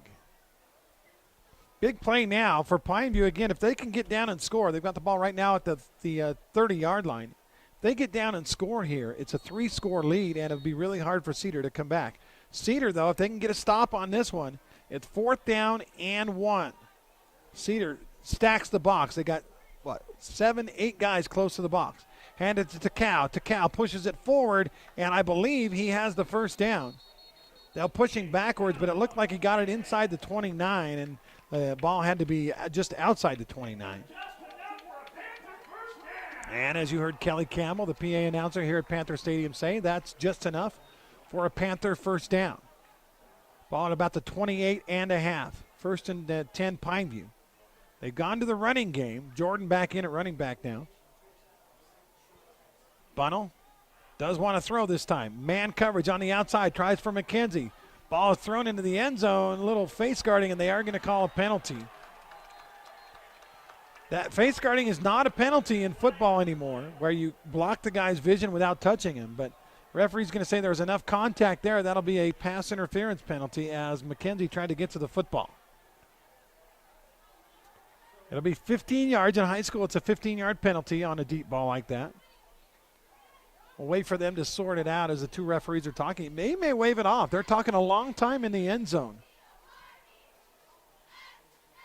It actually would not surprise me if they wave this one off. One ref is still standing by his flag in the end zone. Now he picks it up. A second ref comes over, talks to the white hat, and the call is, well, he's going to make us wait. Comes to the near sideline and says, pass interference on defense, so it is a penalty. So it'll be a 15-yard penalty. It'll go from the 29 to the 14. In high school, a pass interference is not a half the distance to the goal penalty. It's a 15-yard penalty. It's not a spot penalty either. So they'll take it down from the 29 to the 14, where Pineview will be in the Team Deotto red zone, 1st down and 10. Bunnell is the quarterback. And Takao back in at running back. Bunnell looks to the left side, passes it, passes complete, and McKenzie is tackled right away, but a good gain on the play of 8 yards. 5th catch of the game for McKenzie. It'll be 2nd down as Pineview goes inside the 10-yard line. Panthers 28, Reds 14, 3 minutes into the second half. Bunnell runs to the sideline, gets a play, now comes back. Trips to the left side with Takao, the running back, on 2nd down. They're going to say 4. Wanted to run the swing. Instead, he throws it into the corner. Was that caught? No, not quite making the catch. You're used to those spectacular catches in the corner. That time he tried to get it to Man. And Man couldn't quite make the play on the back pylon. It'll be 3rd down for the Panthers at the 9-yard line. The running game has worked enough that you think 2 Takao runs and we got a 1st down here, but we'll see what Pineview tries on 3rd down and 4 from the 9. Bunnell will throw the ball, runs a swing to Takao. Ball is caught at the 10, gets outside to the 5, and down inside the 5 to the 1-yard line. That'll be a 1st down and goal to go for the Panthers on the perfectly thrown, perfectly run swing pass to the running back, Enoch Takao. We'll wait for the official spot. They're going to say he went out at the 3. I thought he got to the 1, but they're going to say he must have stepped on the line. So it will be first down and goal to go from about the 3 for Pineview. Bunnell, little fade into the corner. Jump ball caught. Christian Bailey with the touchdown on the simple fade pass into the corner. Bailey high-pointed it with 2 hands, made the catch, and Pineview now leads it 34-14 with 8.5 to go in the third quarter. I can't say enough about the receiving core for Pineview, and then give credit to Braden Bunnell. The quarterback has been on point in this one. And Pineview now leads it by 20 with the Simply Wisdom Teeth extra point coming up by Fausto. Awaiting the snap as the Pineview Panther flag runs by. The kick is up. It's a line driver, but he did get it through. And with 8.5 to go on our one-loss scoreboard, Pineview with 35 on the board. They lead by 21.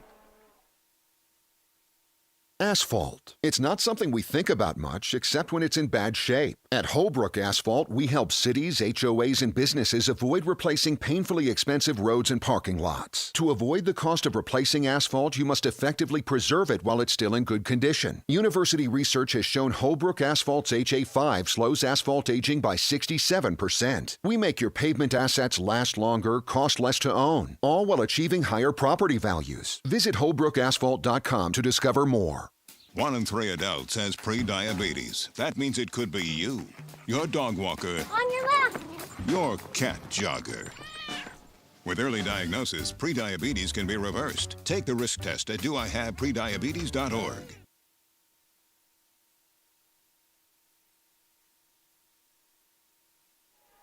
Well, this Pineview offense has been very, very good in this contest. They've scored on almost every possession. They do have an interception, but boy, this offense has been spectacular. And they run the ball well, but they've thrown the ball extremely well, and that's really, I think, the key to this game. As Pineview, again, with a 35-14 lead. They've scored 14 in the first, 14 in the second, now 7 here in the third.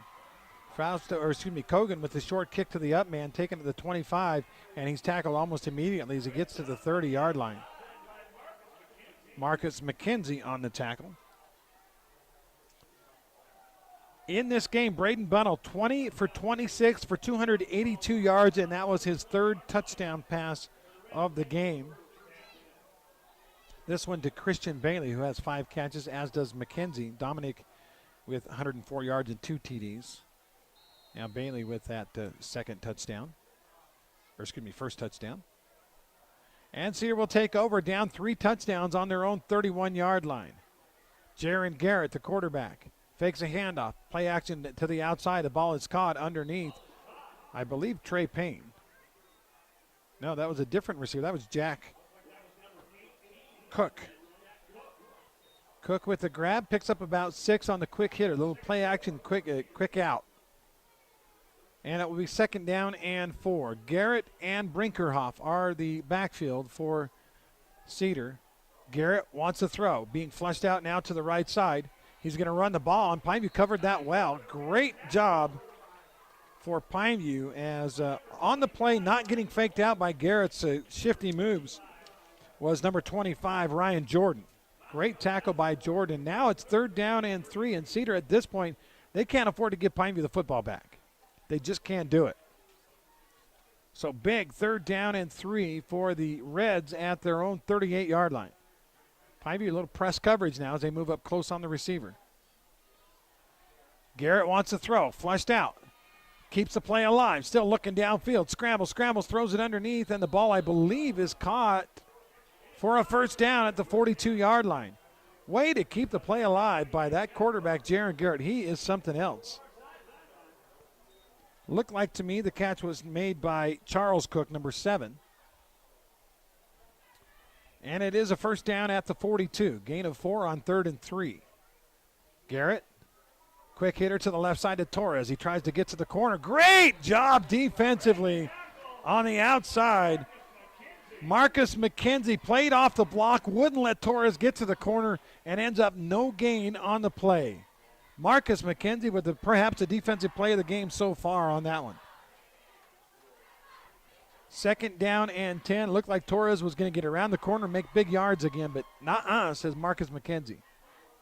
Second down and 10. Garrett with the play action. Throws it underneath. Ball is intercepted. Linebacker makes a great play. And the run back to the 40, to the 35. Big hit, but not until. And that was Ryan Jordan. Not until he gets a run back. And another turnover by the Cedar Reds. And Pineview is looking to turn this thing into a rout.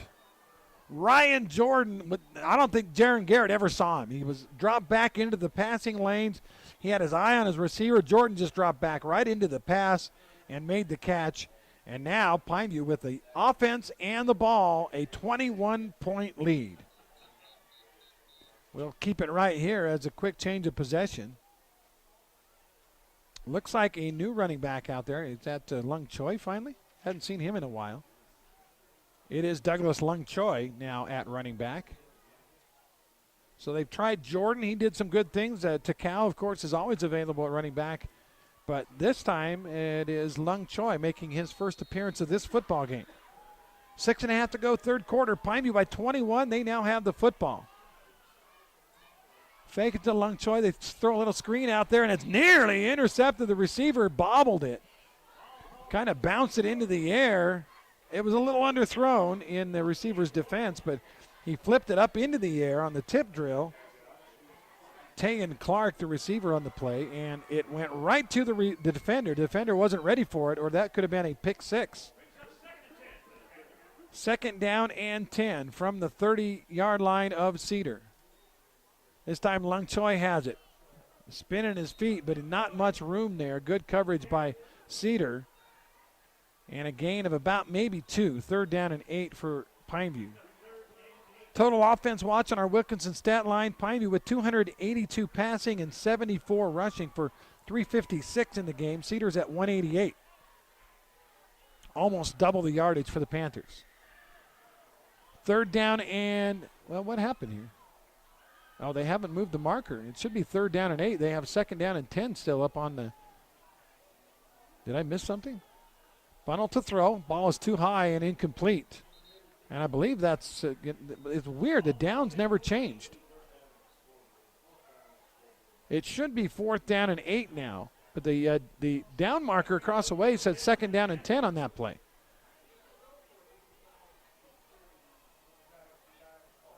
I don't know if the down marker is broken. It's stuck in the number 2 position or what's going on here.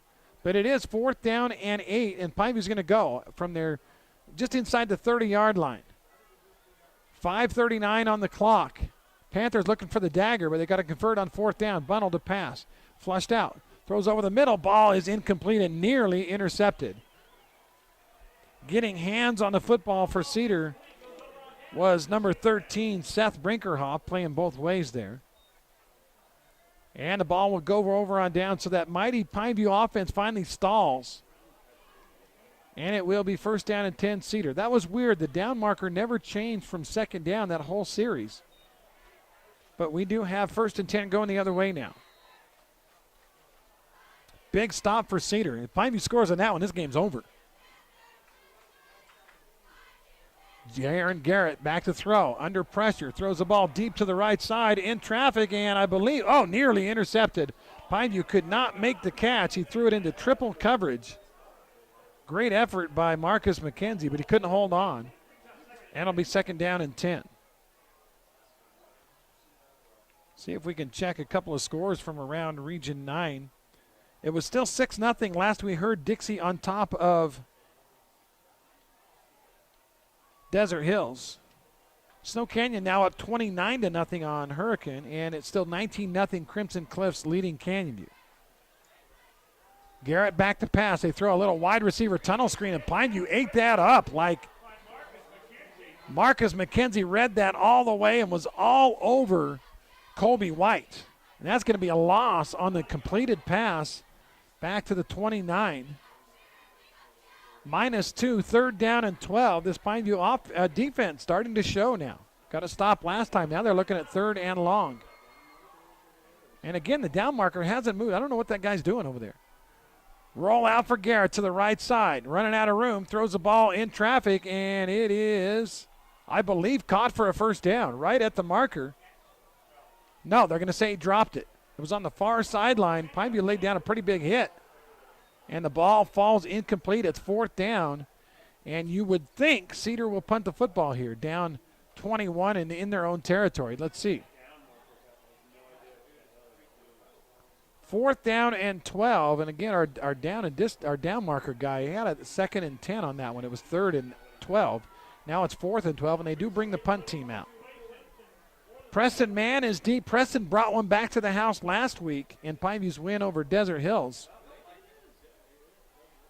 See if he gets a chance to return this one. The kick is away. Good high kick. Mann roams over, makes a catch at his 35.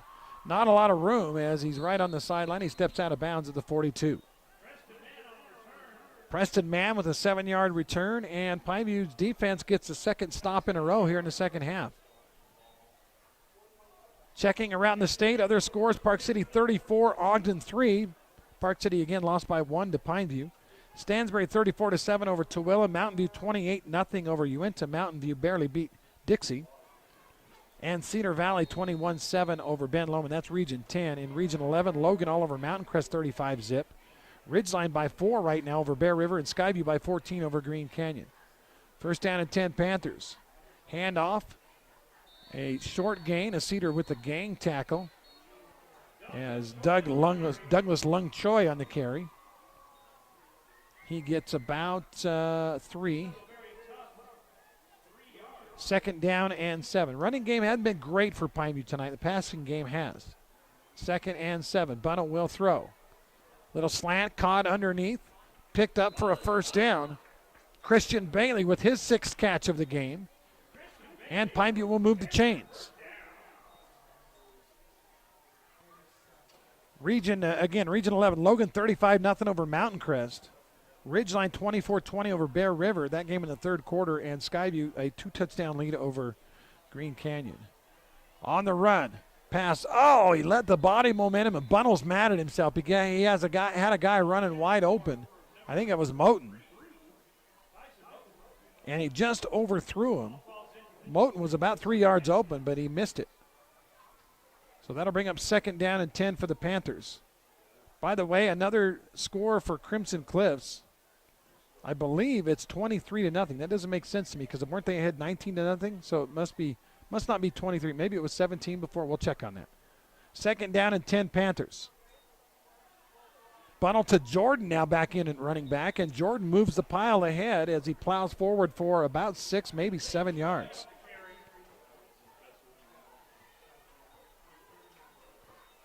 Oh.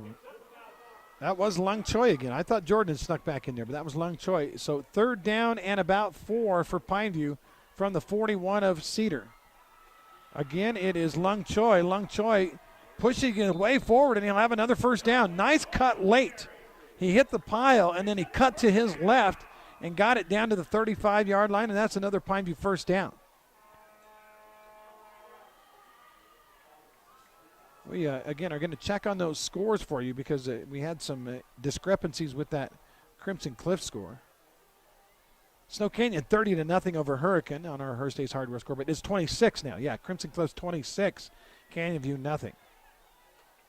Looking for their 2nd win of the season are the Mustangs. Bunnell to pass. Ball is thrown in traffic and nearly intercepted. Not sure what Bunnell saw on that one. Tried to force it into McKenzie, and there were 2 defenders there. Braxton Torres was the first man there, and he almost picked that one off. So right now, the only close game is Dixie 6, Desert Hills nothing. Crimson up 26 on Canyon View, Snow Canyon up 30 on Hurricane, and Pineview up 21 on Cedar. As they hand it off to Lung Choi. Lung Choi with a great run right up the gut, finding his way all the way down to the 25-yard line, and I believe that's another Pineview 1st down. Pineview up 35-14. They've gone very conservative now here late in the 3rd quarter, up by 3 touchdowns. Bunnell to throw. Little swing pass out there to Jordan. Jordan makes one man miss, but 2nd man is there to help out, and the tackle is made by number 20. That is Damian McGarvey. Also in on the play, Charles Cook.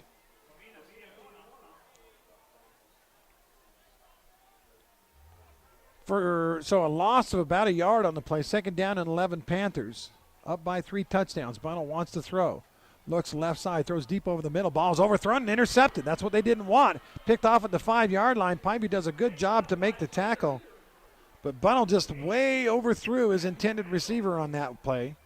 Christian Bailey on the tackle, but I think he was trying to get the pass to Beaupre Hall.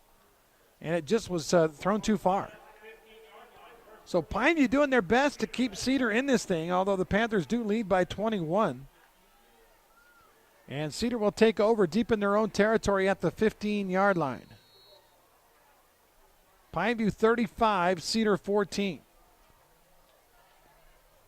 Garrett, who threw a pick his last time out, will try to reconnoiter here. Sends a man, Torres in motion. Fakes it to him, now throws it. Trouble. Traffic. Pineview gets to him, and they will officially sack him for a loss of about a yard, maybe. Pineview's done a good job of coverage as Garrett goes back. His first and second read aren't there, and then by the time he gets to his third read, pressure is coming. Garrett is knocked out of bounds at the 14, so a loss of 1. Second down and 11. The clock ticking as we go under 90 seconds left in the third quarter. Pineview's defense has been very good since mid-second quarter. Garrett with twin wideouts to either side. Fakes it again, wants to pass, looking for help, looking, throws it over the middle. Got a guy wide open. It's caught at the 35 to the 40. Breaks a tackle at midfield, breaks another tackle. It's a foot race to the 40, to the 35, to the 30-yard line, and they finally push him out of bounds, but a big gainer for Cedar High on a blown coverage. On the catch for the Cedar Reds was Jack Cook. And Cook really made most of that happen after the catch, too. He got open, and then he made move after move. And a pickup on the play of over 40 yards for the Cedar Reds. And just like that, we're starting to feel like a game a little bit here. Marcus McKenzie will come off. He's cramping as they'll bring a different DB in to cover for him. And I believe we have a late penalty on Pineview after the play, or maybe they just didn't mark the play. I guess they just didn't mark it correctly.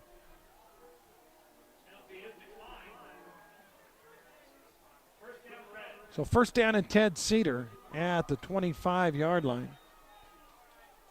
Pineview leading it by 3 touchdowns, but if Cedar punches one in here, we got a new ball game perhaps. Garrett sends his man in motion, wants to pass on the play action. He's in trouble, trying to get away from the defenders, and he throws the ball away. And that's one of those rules in football I never liked. I grew up in the era you couldn't intentionally ground the ball. There was not a receiver within 20 yards of where he threw that one, but because he was outside the pocket and because he threw it past the line of scrimmage, that's a perfectly legitimate play. So second down and 10, Cedar. We have 45 seconds left in the third quarter. Checking our Wilkinson stat line, Pineview total offense with 393 yards. Cedar at 247. Second down and 10, Garrett. With trips to the right side.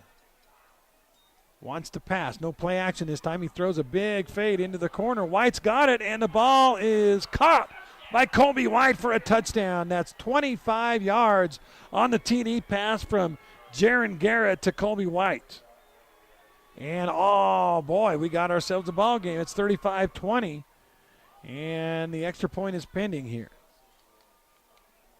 Once again, Kicks today brought to you by Simply Wisdom Teeth.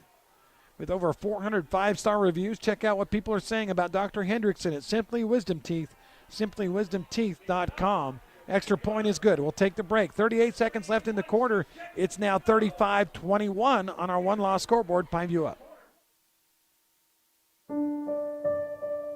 Time apart has taught us. In our social distance, we found space. Space to ponder. Space to connect. Space to imagine. Space to heal. In the emptiness, we found meaning. In silence, we found beauty. In separation, we've discovered there is so much more to find when we find our space. Find your space.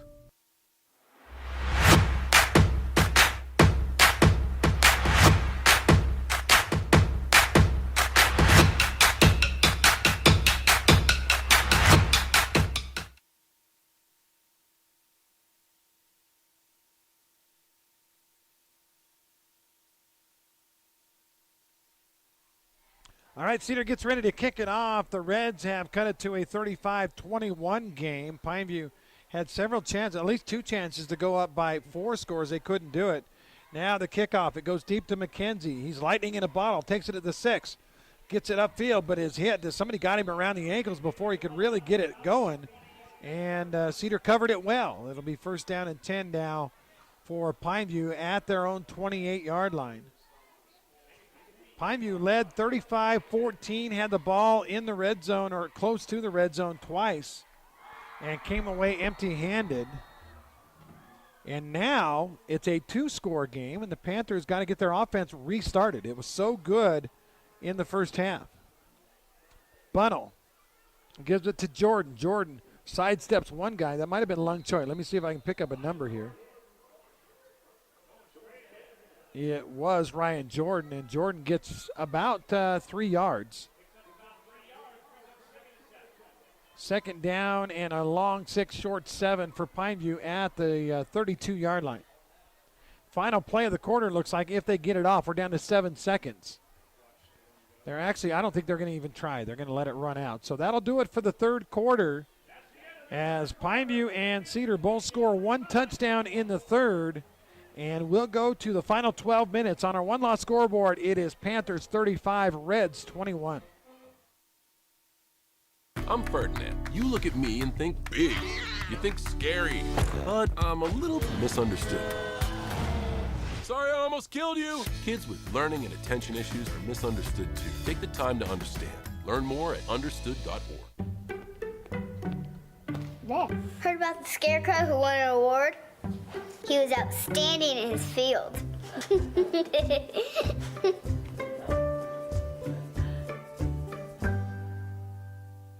Buckle up, Region 9 football fans. I'm Craig Boberjack. Holbrook Asphalt has agreed to buy fans a Holbrook Asphalt big-score dessert at Yogurtland right after the game when your team scores 25 points or more. And I'll see you there.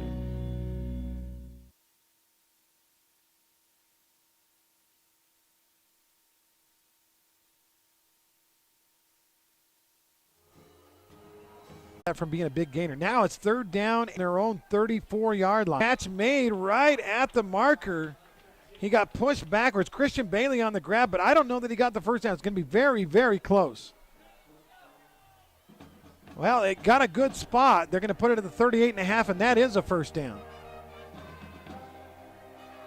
Well, they're saying fourth down, but it looks like it's clearly a first down to me. What? It changed. Offense. They go. It's the first time this game he has pulled the ball out of the running back's stomach and kept it himself. And it actually ends up picking up about almost 6 yards. So a nice job around the left side by Braden Bunnell. And Pineview has a second down and about 4. Bunnell now looks to the sideline, chance to catch his breath as he ran it on that last one. I think that's the ball to the running back. That is Takao, and he runs a guy over and gets a first down. I'll tell you what, they had him early, and he just got that forward lean and that helmet and that shoulder pad and just pushes it forward. And Pineview has a first down out to the 49-yard line, a gain of about 6 on 2nd and 4. And now the Panthers with a new set of downs, 10:40 to go and counting in the game. Pineview by 14. Had the band going. They not supposed to play between plays, and it kind of bothered Pineview, I think, a little bit. Now Bunnell ready to go. Back to pass. Throws it underneath. Bailey wide open at the 45 to the 40. And he'll be corralled there. Good tackle on the play by Colby Wider. That could have been a lot bigger gain. And Bailey a little slow getting up, but he's okay. Yeah, he's going to limp off the field. But another Panther first down as they get it to the 39-yard line. Check of our Wilkinson stat line. Total offense now for Pineview. They are up at 426. Cedar at 272. This Pineview offense has been very good, with a few exceptions. Second down, or first down rather. Takao on the carry. He jumps and dances around and gets it inside the 40 down to the 36-yard line. A gain of 3 or so. Thanks again for joining us, those that are watching online or listening on the radio. We really appreciate you. Some of our great sponsors include Sand Hollow Resort, with 27 holes. They also have the new Rock Bowl music venue. And follow them on Instagram or Facebook to keep up with events at Sand Hollow Resort. 656 Golf for tee times. Second down. Bunnell throws it over the middle. Ball is caught. First down and more to the 15, to the 10. Can he get into the end zone? No, he's going to go down at about the 2-yard line. Preston Mann on the catch. Mann had 4 touchdowns last week. Doesn't have one yet this week, but he was oh so close. And it'll be first down and goal, Panthers. Boy, that passing game, when it gets going, it is spectacular. Looks like the 2. First and goal from the 2. Takao easily into the end zone for 6 points. There is, however, a flag on the play. So a 2-yard touchdown run if it stands for Takao, but let's see what the white hat has to say. And he says illegal procedure on the offense. So hold everything. We'll go back out to the 7-yard line. Pineview will start from there. First and goal now from back at the 7 or so. And they'll roll the clock with 9 minutes left. Needless to say, Cedar really has got to get a stop here. They can't allow any points. Down 14 in the fourth quarter. They give up a touchdown here. It's nigh impossible for them to win this thing. And another stoppage of play. This time it will be another false start on the Panthers. So they go from first and goal at the 2 to now first and goal at the 12-yard line.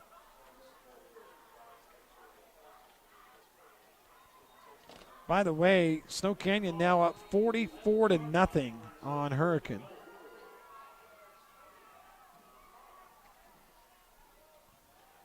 First and goal from the 12 now. Bunnell wants to throw it.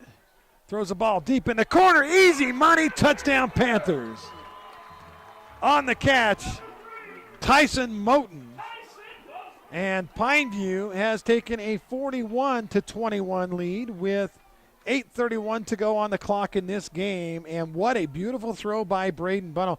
I was leaning toward making McKenzie our player of the game or Bailey, but really it's Bunnell that deserves all the credit in this one because he has been on point for the most part.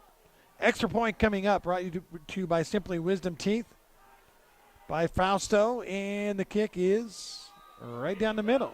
42-21. We'll take the break. Pineview up big on the Reds. Beyond the park you know exists a world you don't. A world that is greater. Greater than just one passion. Greater than just one adventure. Greater than just one moment. Come to where life is greater.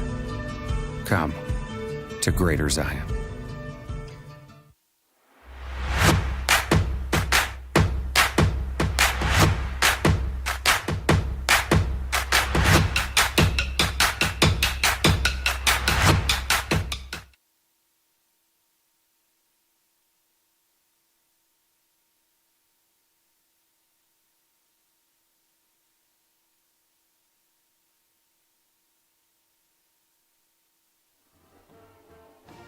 That's a fight song for Pineview going on as the Panthers feel like they're on their way to victory. They've got a 42-21 lead over Cedar. Total offense for Pineview on our Wilkinson stat line. How about 475 yards of offense? Pineview offensively is as good as it gets right now in high school football. They've got 42 on the board. They scored 38. They've scored 49. Kickoff is a shorter kick taken on a bounce by Torres to the 20-yard line. Tries to get outside to the left, and Pineview strings that out really well. And Cedar will start deep in their own territory at about the 21. Pineview, how about the numbers for Braden Bunnell? 27 of 39, 356 yards, and 4 touchdowns. That's your quarterback, and undoubtedly going to be your Dad's Trucking player of the game. He also has 2 interceptions. We've got some score updates for you in just a minute. As Cedar comes out down 42-21. Pineview's defense has been pretty good here in the second half. Allowed just one touchdown. Garrett, they want a double pass. They throw it downfield, and Pineview is fooled. Now, Pineview makes up for it late, but a good pass and run is going to end up being a gain of about 40 yards. Charles Cook on the receiving end. I believe it was Torres, the guy that ran or that threw it. Torres or White. It was either 2 or 22, but either way, big gainer on the play for Cedar. They bring out a little trickery to try to get back in this thing. But by the way, we'll talk about Holbrook Asphalt and their big score dessert here in just a second. First down and 10 now. Ball at the 35-yard line. Garrett to pass. Little pump and go. He's got a guy out there. Long pass, and it is incomplete. Good safety coverage as he comes over late to get a piece of that one and knock it incomplete. So second down and 10. All right, let's do this. Let's do scores first as Snow Canyon now leads 44-0 over Hurricane. That's our Hearstays Hardware scoreboard updates. Canyonview finally gets on the board, but Crimson leads Canyonview 26-7. And Dixie has scored a touchdown. The Flyers now lead 13-0 over Desert Hills. Under 8 minutes to go, Pineview by 21. As Garrett sends it 3 wideouts to the left side. First down or second down and 10 from the 35. And a Cedar player falls down seemingly before the play, seemingly untouched. I don't know if he got a hurt knee or what, but that was a weird play. Going down is Colby White. And I guess Cedar got timeout in time to make up for it. So we'll take the break. Timeout on the field. It's all Panthers here in the second half. Pineview 42-21 on our one-loss scoreboard. Asphalt. It's not something we think about much except when it's in bad shape. At Holbrook Asphalt, we help cities, HOAs, and businesses avoid replacing painfully expensive roads and parking lots. To avoid the cost of replacing asphalt, you must effectively preserve it while it's still in good condition. University research has shown Holbrook Asphalt's HA5 slows asphalt aging by 67%. We make your pavement assets last longer, cost less to own, all while achieving higher property values. Visit holbrookasphalt.com to discover more. 1 in 3 adults.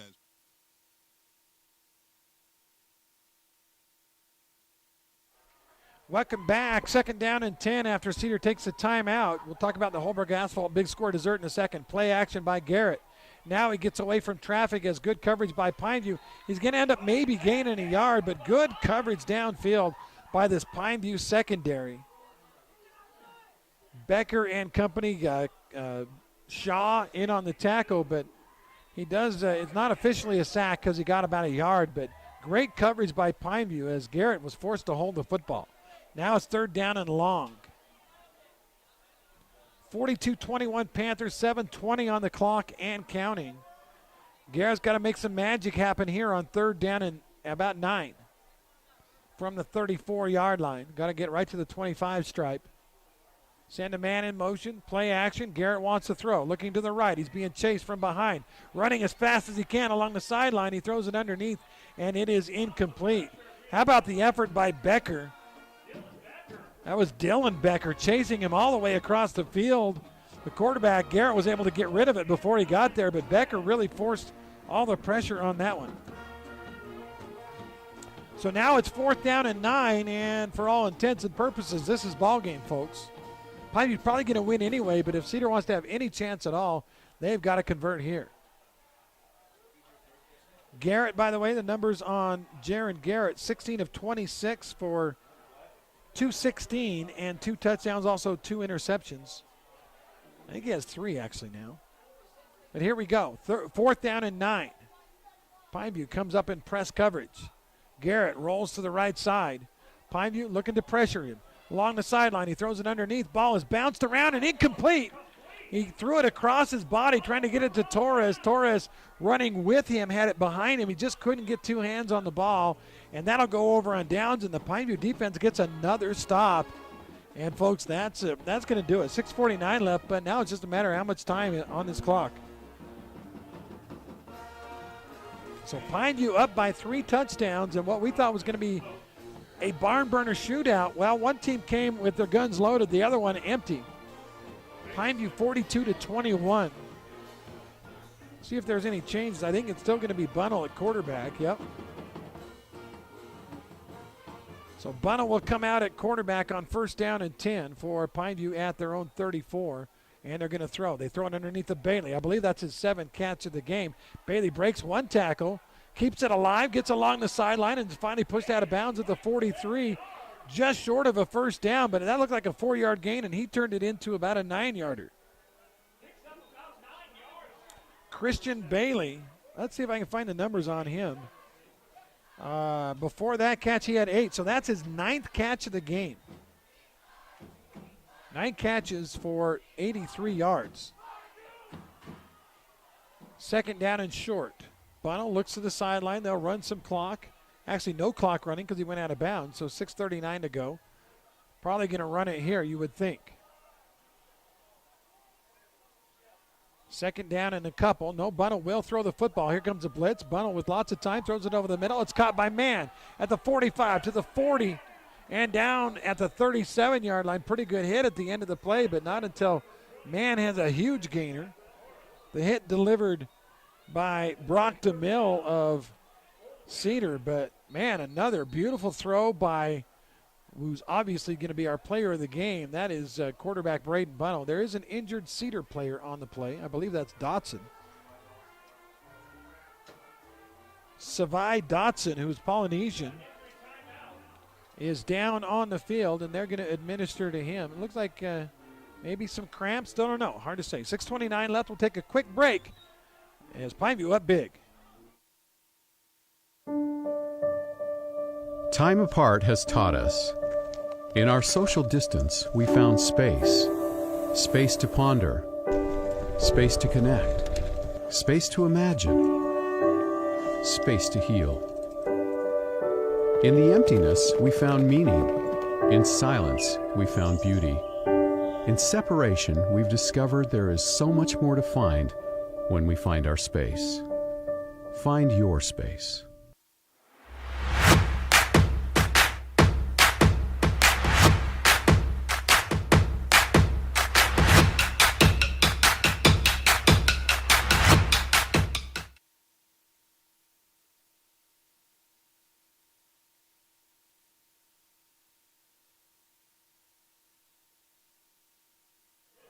Welcome back to the program as Pineview, I guess it's not a program, to the live ball game. Pineview leading it by a count of 42-21. Dixie leading 13-0. They've got a shutout going. We're going to have 2 shutouts probably tonight, or perhaps.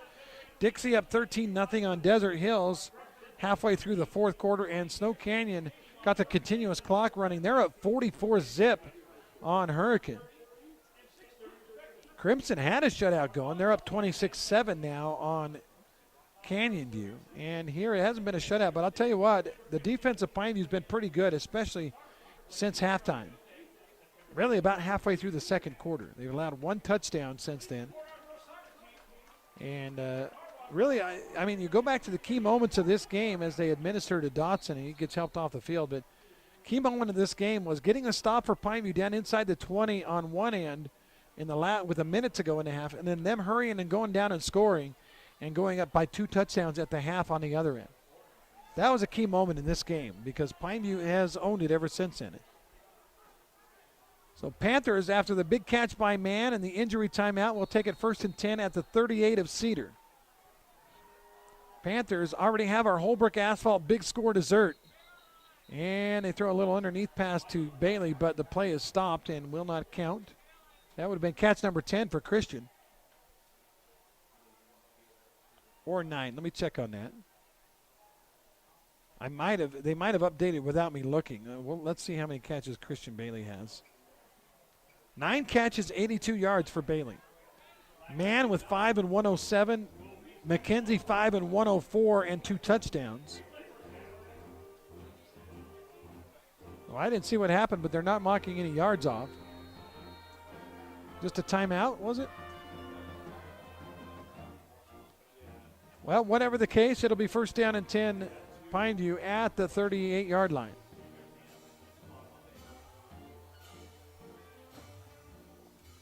Pineview from the gun and the spread and another stoppage of play. And a late hit by Cedar on the quarterback after the play was stopped and no flags come down. That surprises me. Usually when you stop play, they can't continue the contact, especially on a player. And actually, there is a late flag now. So, well, let them sort it out. It should be during the play, false start, and then after the play, personal foul. That's my guesstimate. Crimson scores again on our Hearst Hardware scoreboard. The Mustangs now 33-7 over Canyon View. Congratulations to Coach Mark Murdoch out there at Crimson.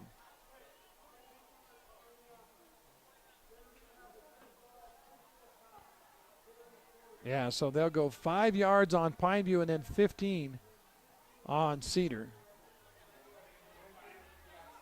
Murdoch, of course, is at Desert Hills. I got my coaches mixed up. Sorry about that. So they'll go 5 yards this way and then 15 that way, and it should be a first down and 10 Pineview at about the 28 once we sort all this out. 6 minutes left in the ball game, and Pineview up 3 touchdowns rather, and trying to play out the string here. Bunnell, if he can get 16 more yards passing, will top 400. First down and 10 Panthers. Will they get him to 400? Handoff. And again the quarterback is chucked. Meanwhile, great run on the play. All the attention was on the quarterback getting hit again, and there's going to be another flag. Little poor sportsmanship shown by Cedar right now on 2 hits on the quarterback. After he handed it off to the running back, Bunnell got chucked by a defender, and the referee saw it. That's a cheap shot. Now, I'm not sure what they're called. Why are they coming back? That was obviously a personal foul. We're going to have offsetting, maybe? The run would have been down inside the 10, but now we got a whole bunch of mess. We got flags both directions. It should be, if it's just on Cedar, it should be half the distance of the goal. Here comes a ruling from the official. Dead ball personal foul on Cedar. Well, they moved the ball from the end of the play, so I'm not sure what they're doing.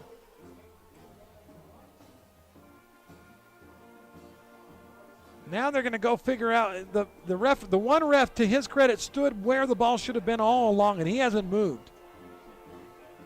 So the ball will go down to the 10. Then they'll mark off the personal foul down.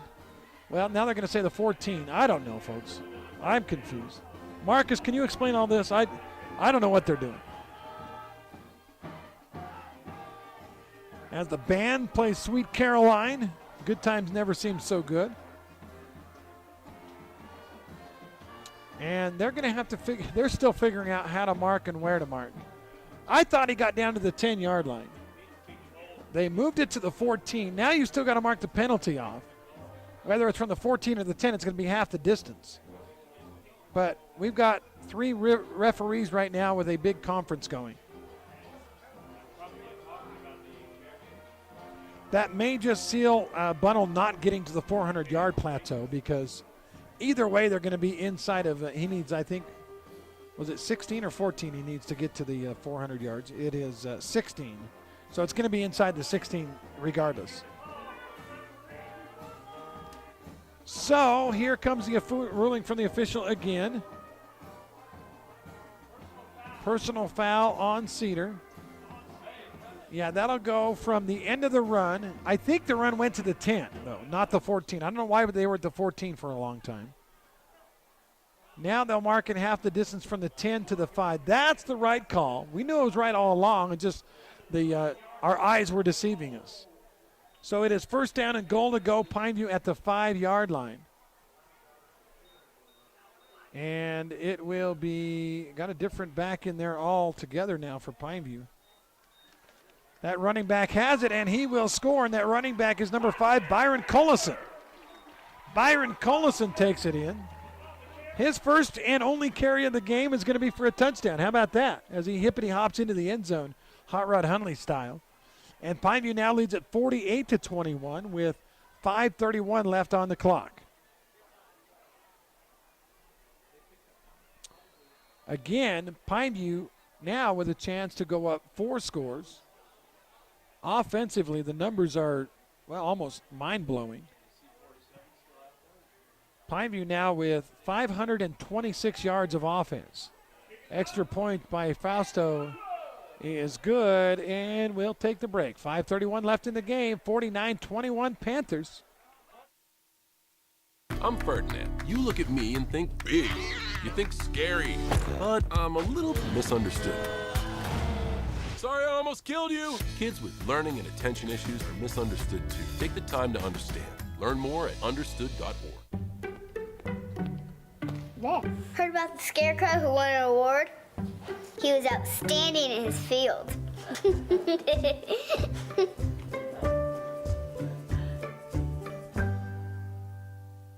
Buckle up, Region 9 football fans. I'm Craig Boberjack. Holbrook Asphalt has agreed to buy fans a Holbrook Asphalt big score dessert at Yogurtland right after the game when your team scores 25 points or more. And I'll see you there.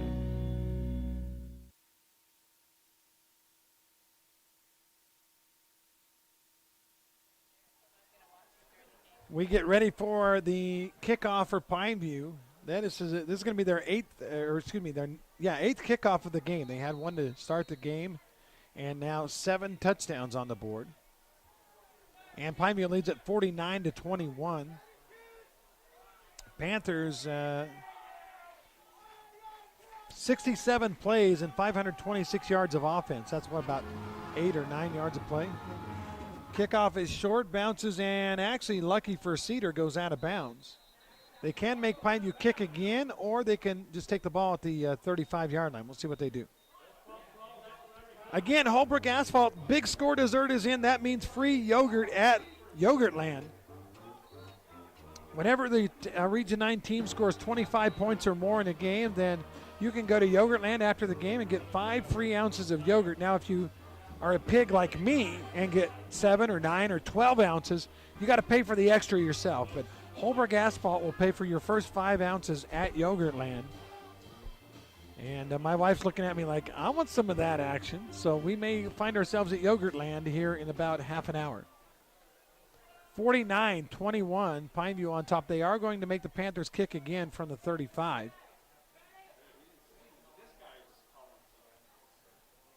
For Pineview, 4 touchdowns, 2 interceptions. Cedar, 2 touchdowns, 2 interceptions. Memory, wasn't there 3 interceptions by Cedar? I think there was a third one. I'm not sure. I know there was the one on the 4th down that he dropped on purpose, but I thought there was one other one. I don't know. Passing for Braden Bunnell, 29 of 41, 384. Wowzers. That is a big game passing the ball. So Pineview will kick it again. It's a blowout now, 4-touchdown lead. Kick is high and taken at about the 19-yard line by Torres. Tries to get the outside to the left side. Pineview stays in their lanes and covers that well. And Cedar will have to start inside their own 30-yard line. And let's give that young man some credit. On the tackle, number 4, Bo Prehall. Bo Hall with a sure-handed tackle on the speedster Torres. So Pineview will send that defense out. I'm not sure if we're going to have a few substitutions. It might be a little easier sledding for Cedar. Looks like their starters are still out there. Actually, no, it's a new quarterback for Cedar as well. In for quarterback is Kason Crandall. They hand off on the sweep, trying to get to the outside, and Pineview covers it well. Torres on the carry on the fly sweep, but Pineview covered it well. He gets about a yard. I'd say 2. Got 2 yards. 2nd down and 8. They stopped the clock with 5:07 to go as he went out of bounds. Again, the new quarterback is Kason Crandall. They take Garrett out, realizing this thing is over. Might have a new running back in there, too. Yeah, we do have a new running back. That is Brian White. Crandall wants to throw. Here comes the pressure. Throws it into traffic, and a heck of a catch made right at the 40-yard line. That's a good grab by Charles Cook. And Cook will have a first down right at the 40.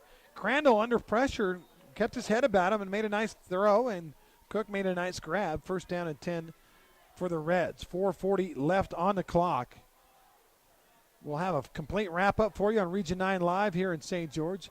Quick hitter. The ball is picked off. Tip drill and an interception by Pineview. As that one went right through the receiver's hands, and it was picked off by Pineview. And that was Becker, Ian Becker.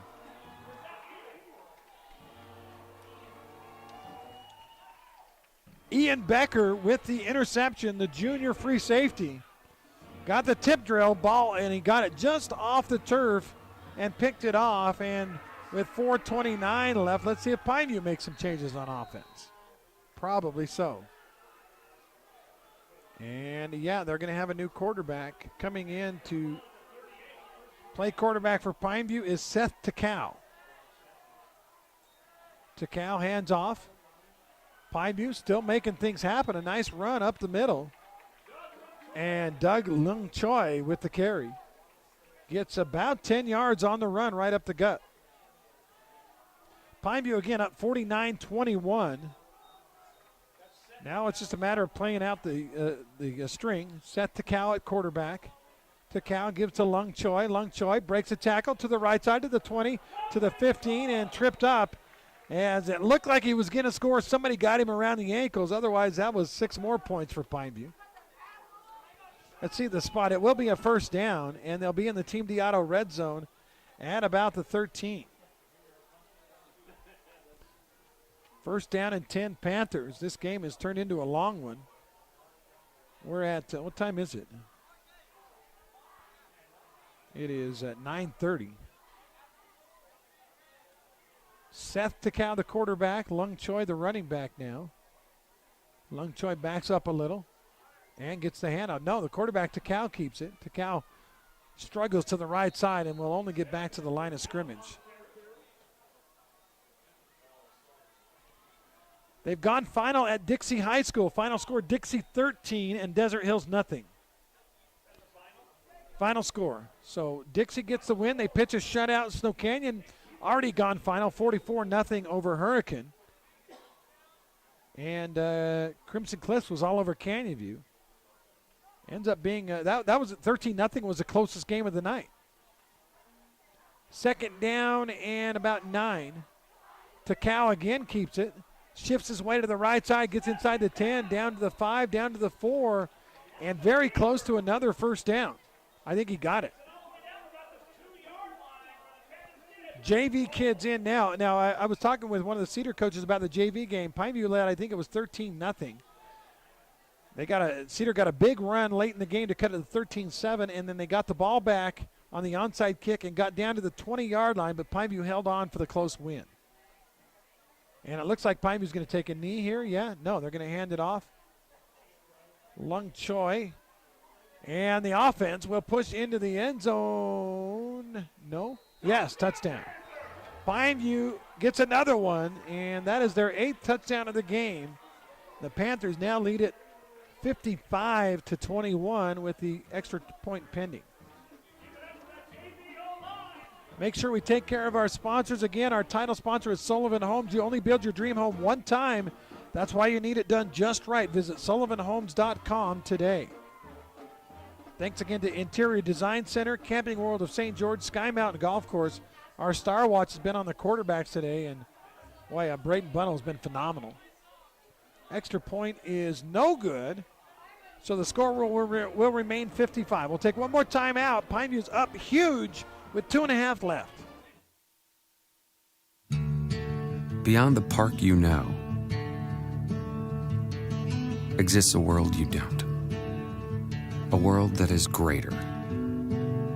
Greater than just one passion. Greater than just one adventure. Greater than just one moment. Come to where life is greater. Come to Greater Zion.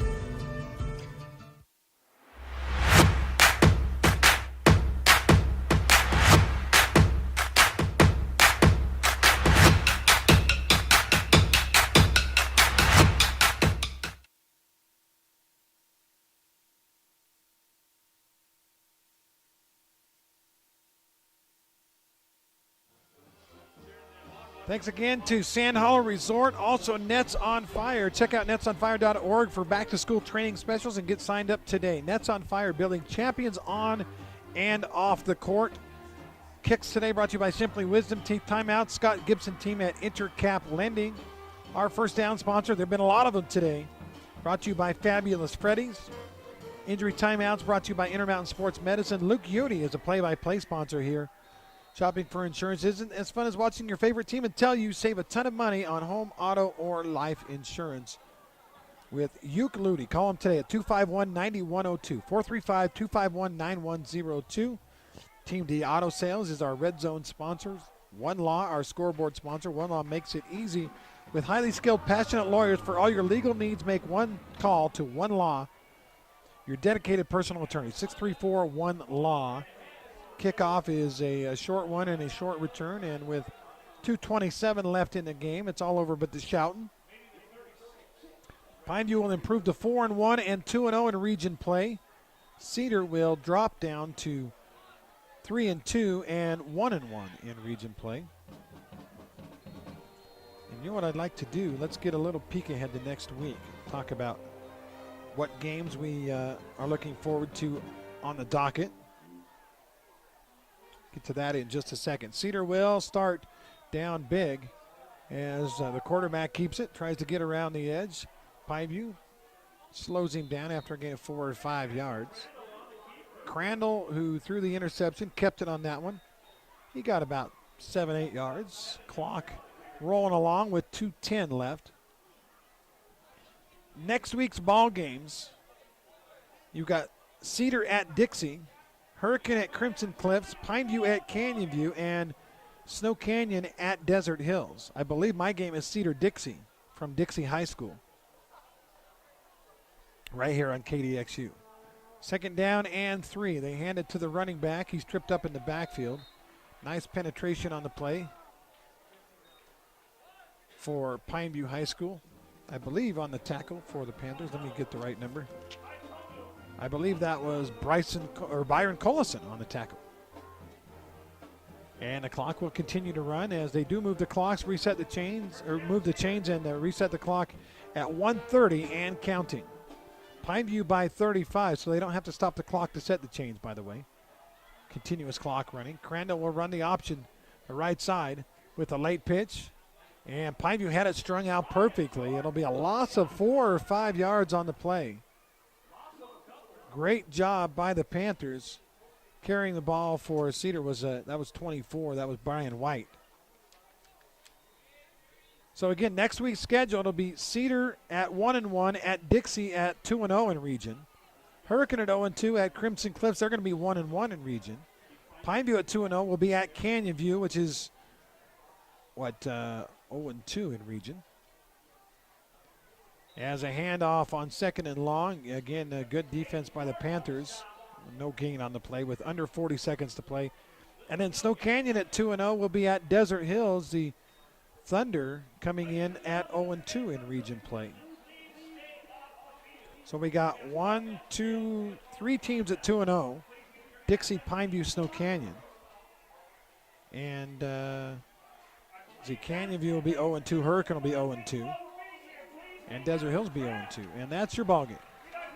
We'll let it run out. 10 seconds to play. We don't want to leave yet. We'll stay here and count the final few seconds.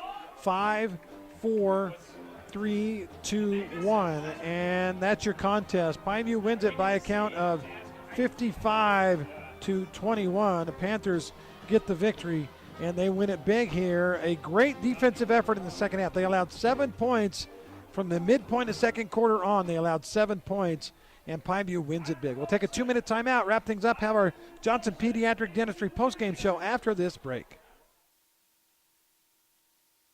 Hey, Bobo, do trees tell each other stories? I'm sorry. I'm afraid I don't know that. Hey, why don't we go find out? Listen. Can birds draw pictures? I don't have an answer for that. Dad, do stars visit their friends? Look!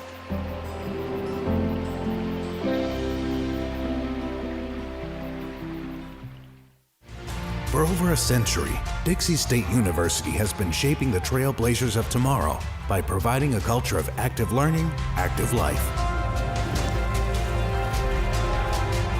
With a paradigm of real-world experience mixed with cutting-edge technologies and rich traditions, we provide one of the most affordable educations in the West, set against the most stunning backdrop on the planet.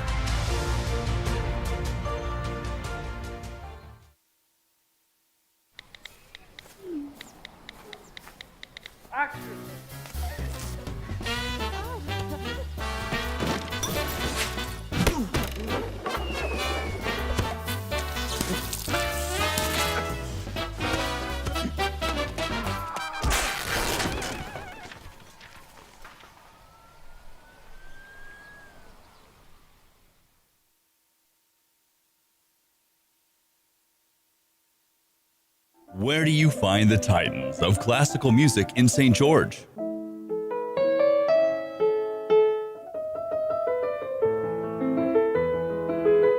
Classical music on Radio St. George, 100.3 FM. Where do you find the legends of jazz?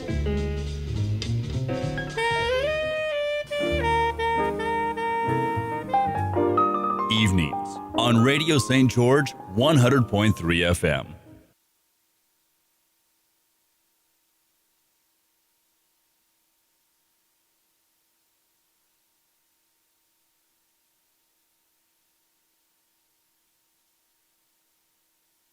Welcome back. It's a final here from Pineview High School. The Panthers win it 55-21. Pineview, really, I mean, it was a great game. 14 all midway through the second quarter.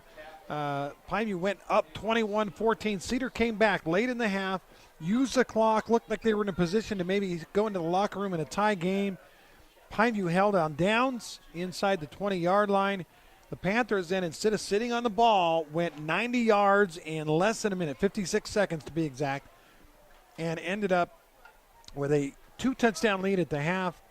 They came out in the second half, scored, went up 3 touchdowns, and it was all over but the shouting from that point. Pineview ends up again with a 55-21 victory tonight. Panthers go to 4-1 overall and 2-0 in region play. Real quickly, Hearst Hardware, other scores for you. By the way, postgame brought to you by Johnson Pediatric Dentistry. And let's check our Twitter feed one last time to make sure we get all those final scores in correctly. It was Crimson 33-7 over Canyon View. So congratulations to the Mustangs. They get their first region win of the year. And their second. Last year they only won one game all year, so big win for them as they double their win total. Again, 33-7. Crimson goes to Canyon View and gets the victory. Dixie with a 13-0 win at home against Desert Hills. That game maybe a little closer than people thought, but bottom line is the Flyers get the victory. Again, 13-0 was the final. That's a shutout for them. Also with a shutout tonight, Snow Canyon 44 and Hurricane 0. The Warriors go to 2-0 in region play. The Tigers drop to 0-2. So your standings right now, Snow Canyon, Dixie, and Pineview all tied at 2-0 in region play. Cedar drops to 1-1 in region play. As let me get that in the right place. Cedar is 1-1 now in region play. Canyon View drops to 0-2. Desert Hills drops to 0-2, and Hurricane drops to 0-2. Crimson is the only team that is 1-1. So we got a bunch of 2-0s, a bunch of 0-2s, and Cedar and Crimson now at 1-1 in region play. That's your updated standings here in the postgame show, brought to you by Johnson Pediatric Dentistry. Again, see why so many are referring to their friends to Johnson Pediatrics. Call 628-0511 and ask for the new patient special. Dr. Johnson and his staff make your kids feel right at home. A couple of awards to hand out here in the postgame. Let's start with our Playmaker Play of the Game. I got 2 Dominic McKenzie plays in mind, and it could be Dom on just about every play. But because we picked him last time we did a Pineview game, we're going to go instead with a defensive play made by Marcus McKenzie on 4th down late in the first half. That was when Pineview was up by 7. Cedar was going in to score. Marcus McKenzie made a play on the ball. Didn't get the interception, but he knocked it down on 4th down. Pineview took over, went down and scored quickly and put this game really on their side of the ledger from that point on. So not Dominic, but Marcus McKenzie making our AWP Playmaker Play of the Game.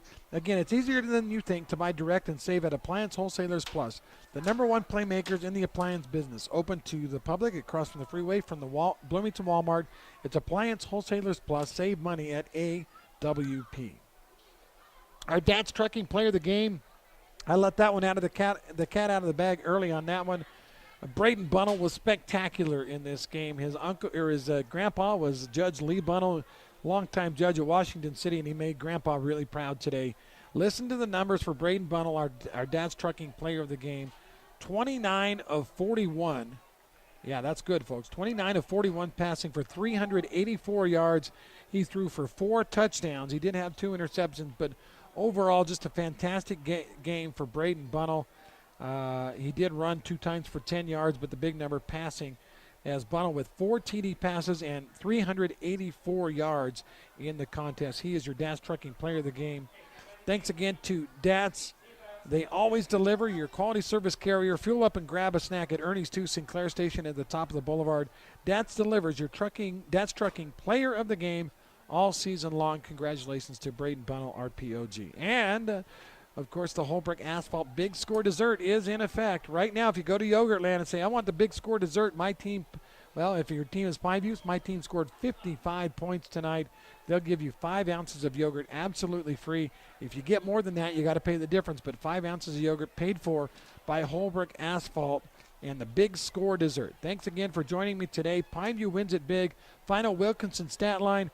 The Panthers rack up 564 yards of offense. Cedar ends up with 335 yards of offense as the Panthers roll in this one. It's a final. Pineview 55, Cedar 21. Thanks for joining me tonight. We'll see you later.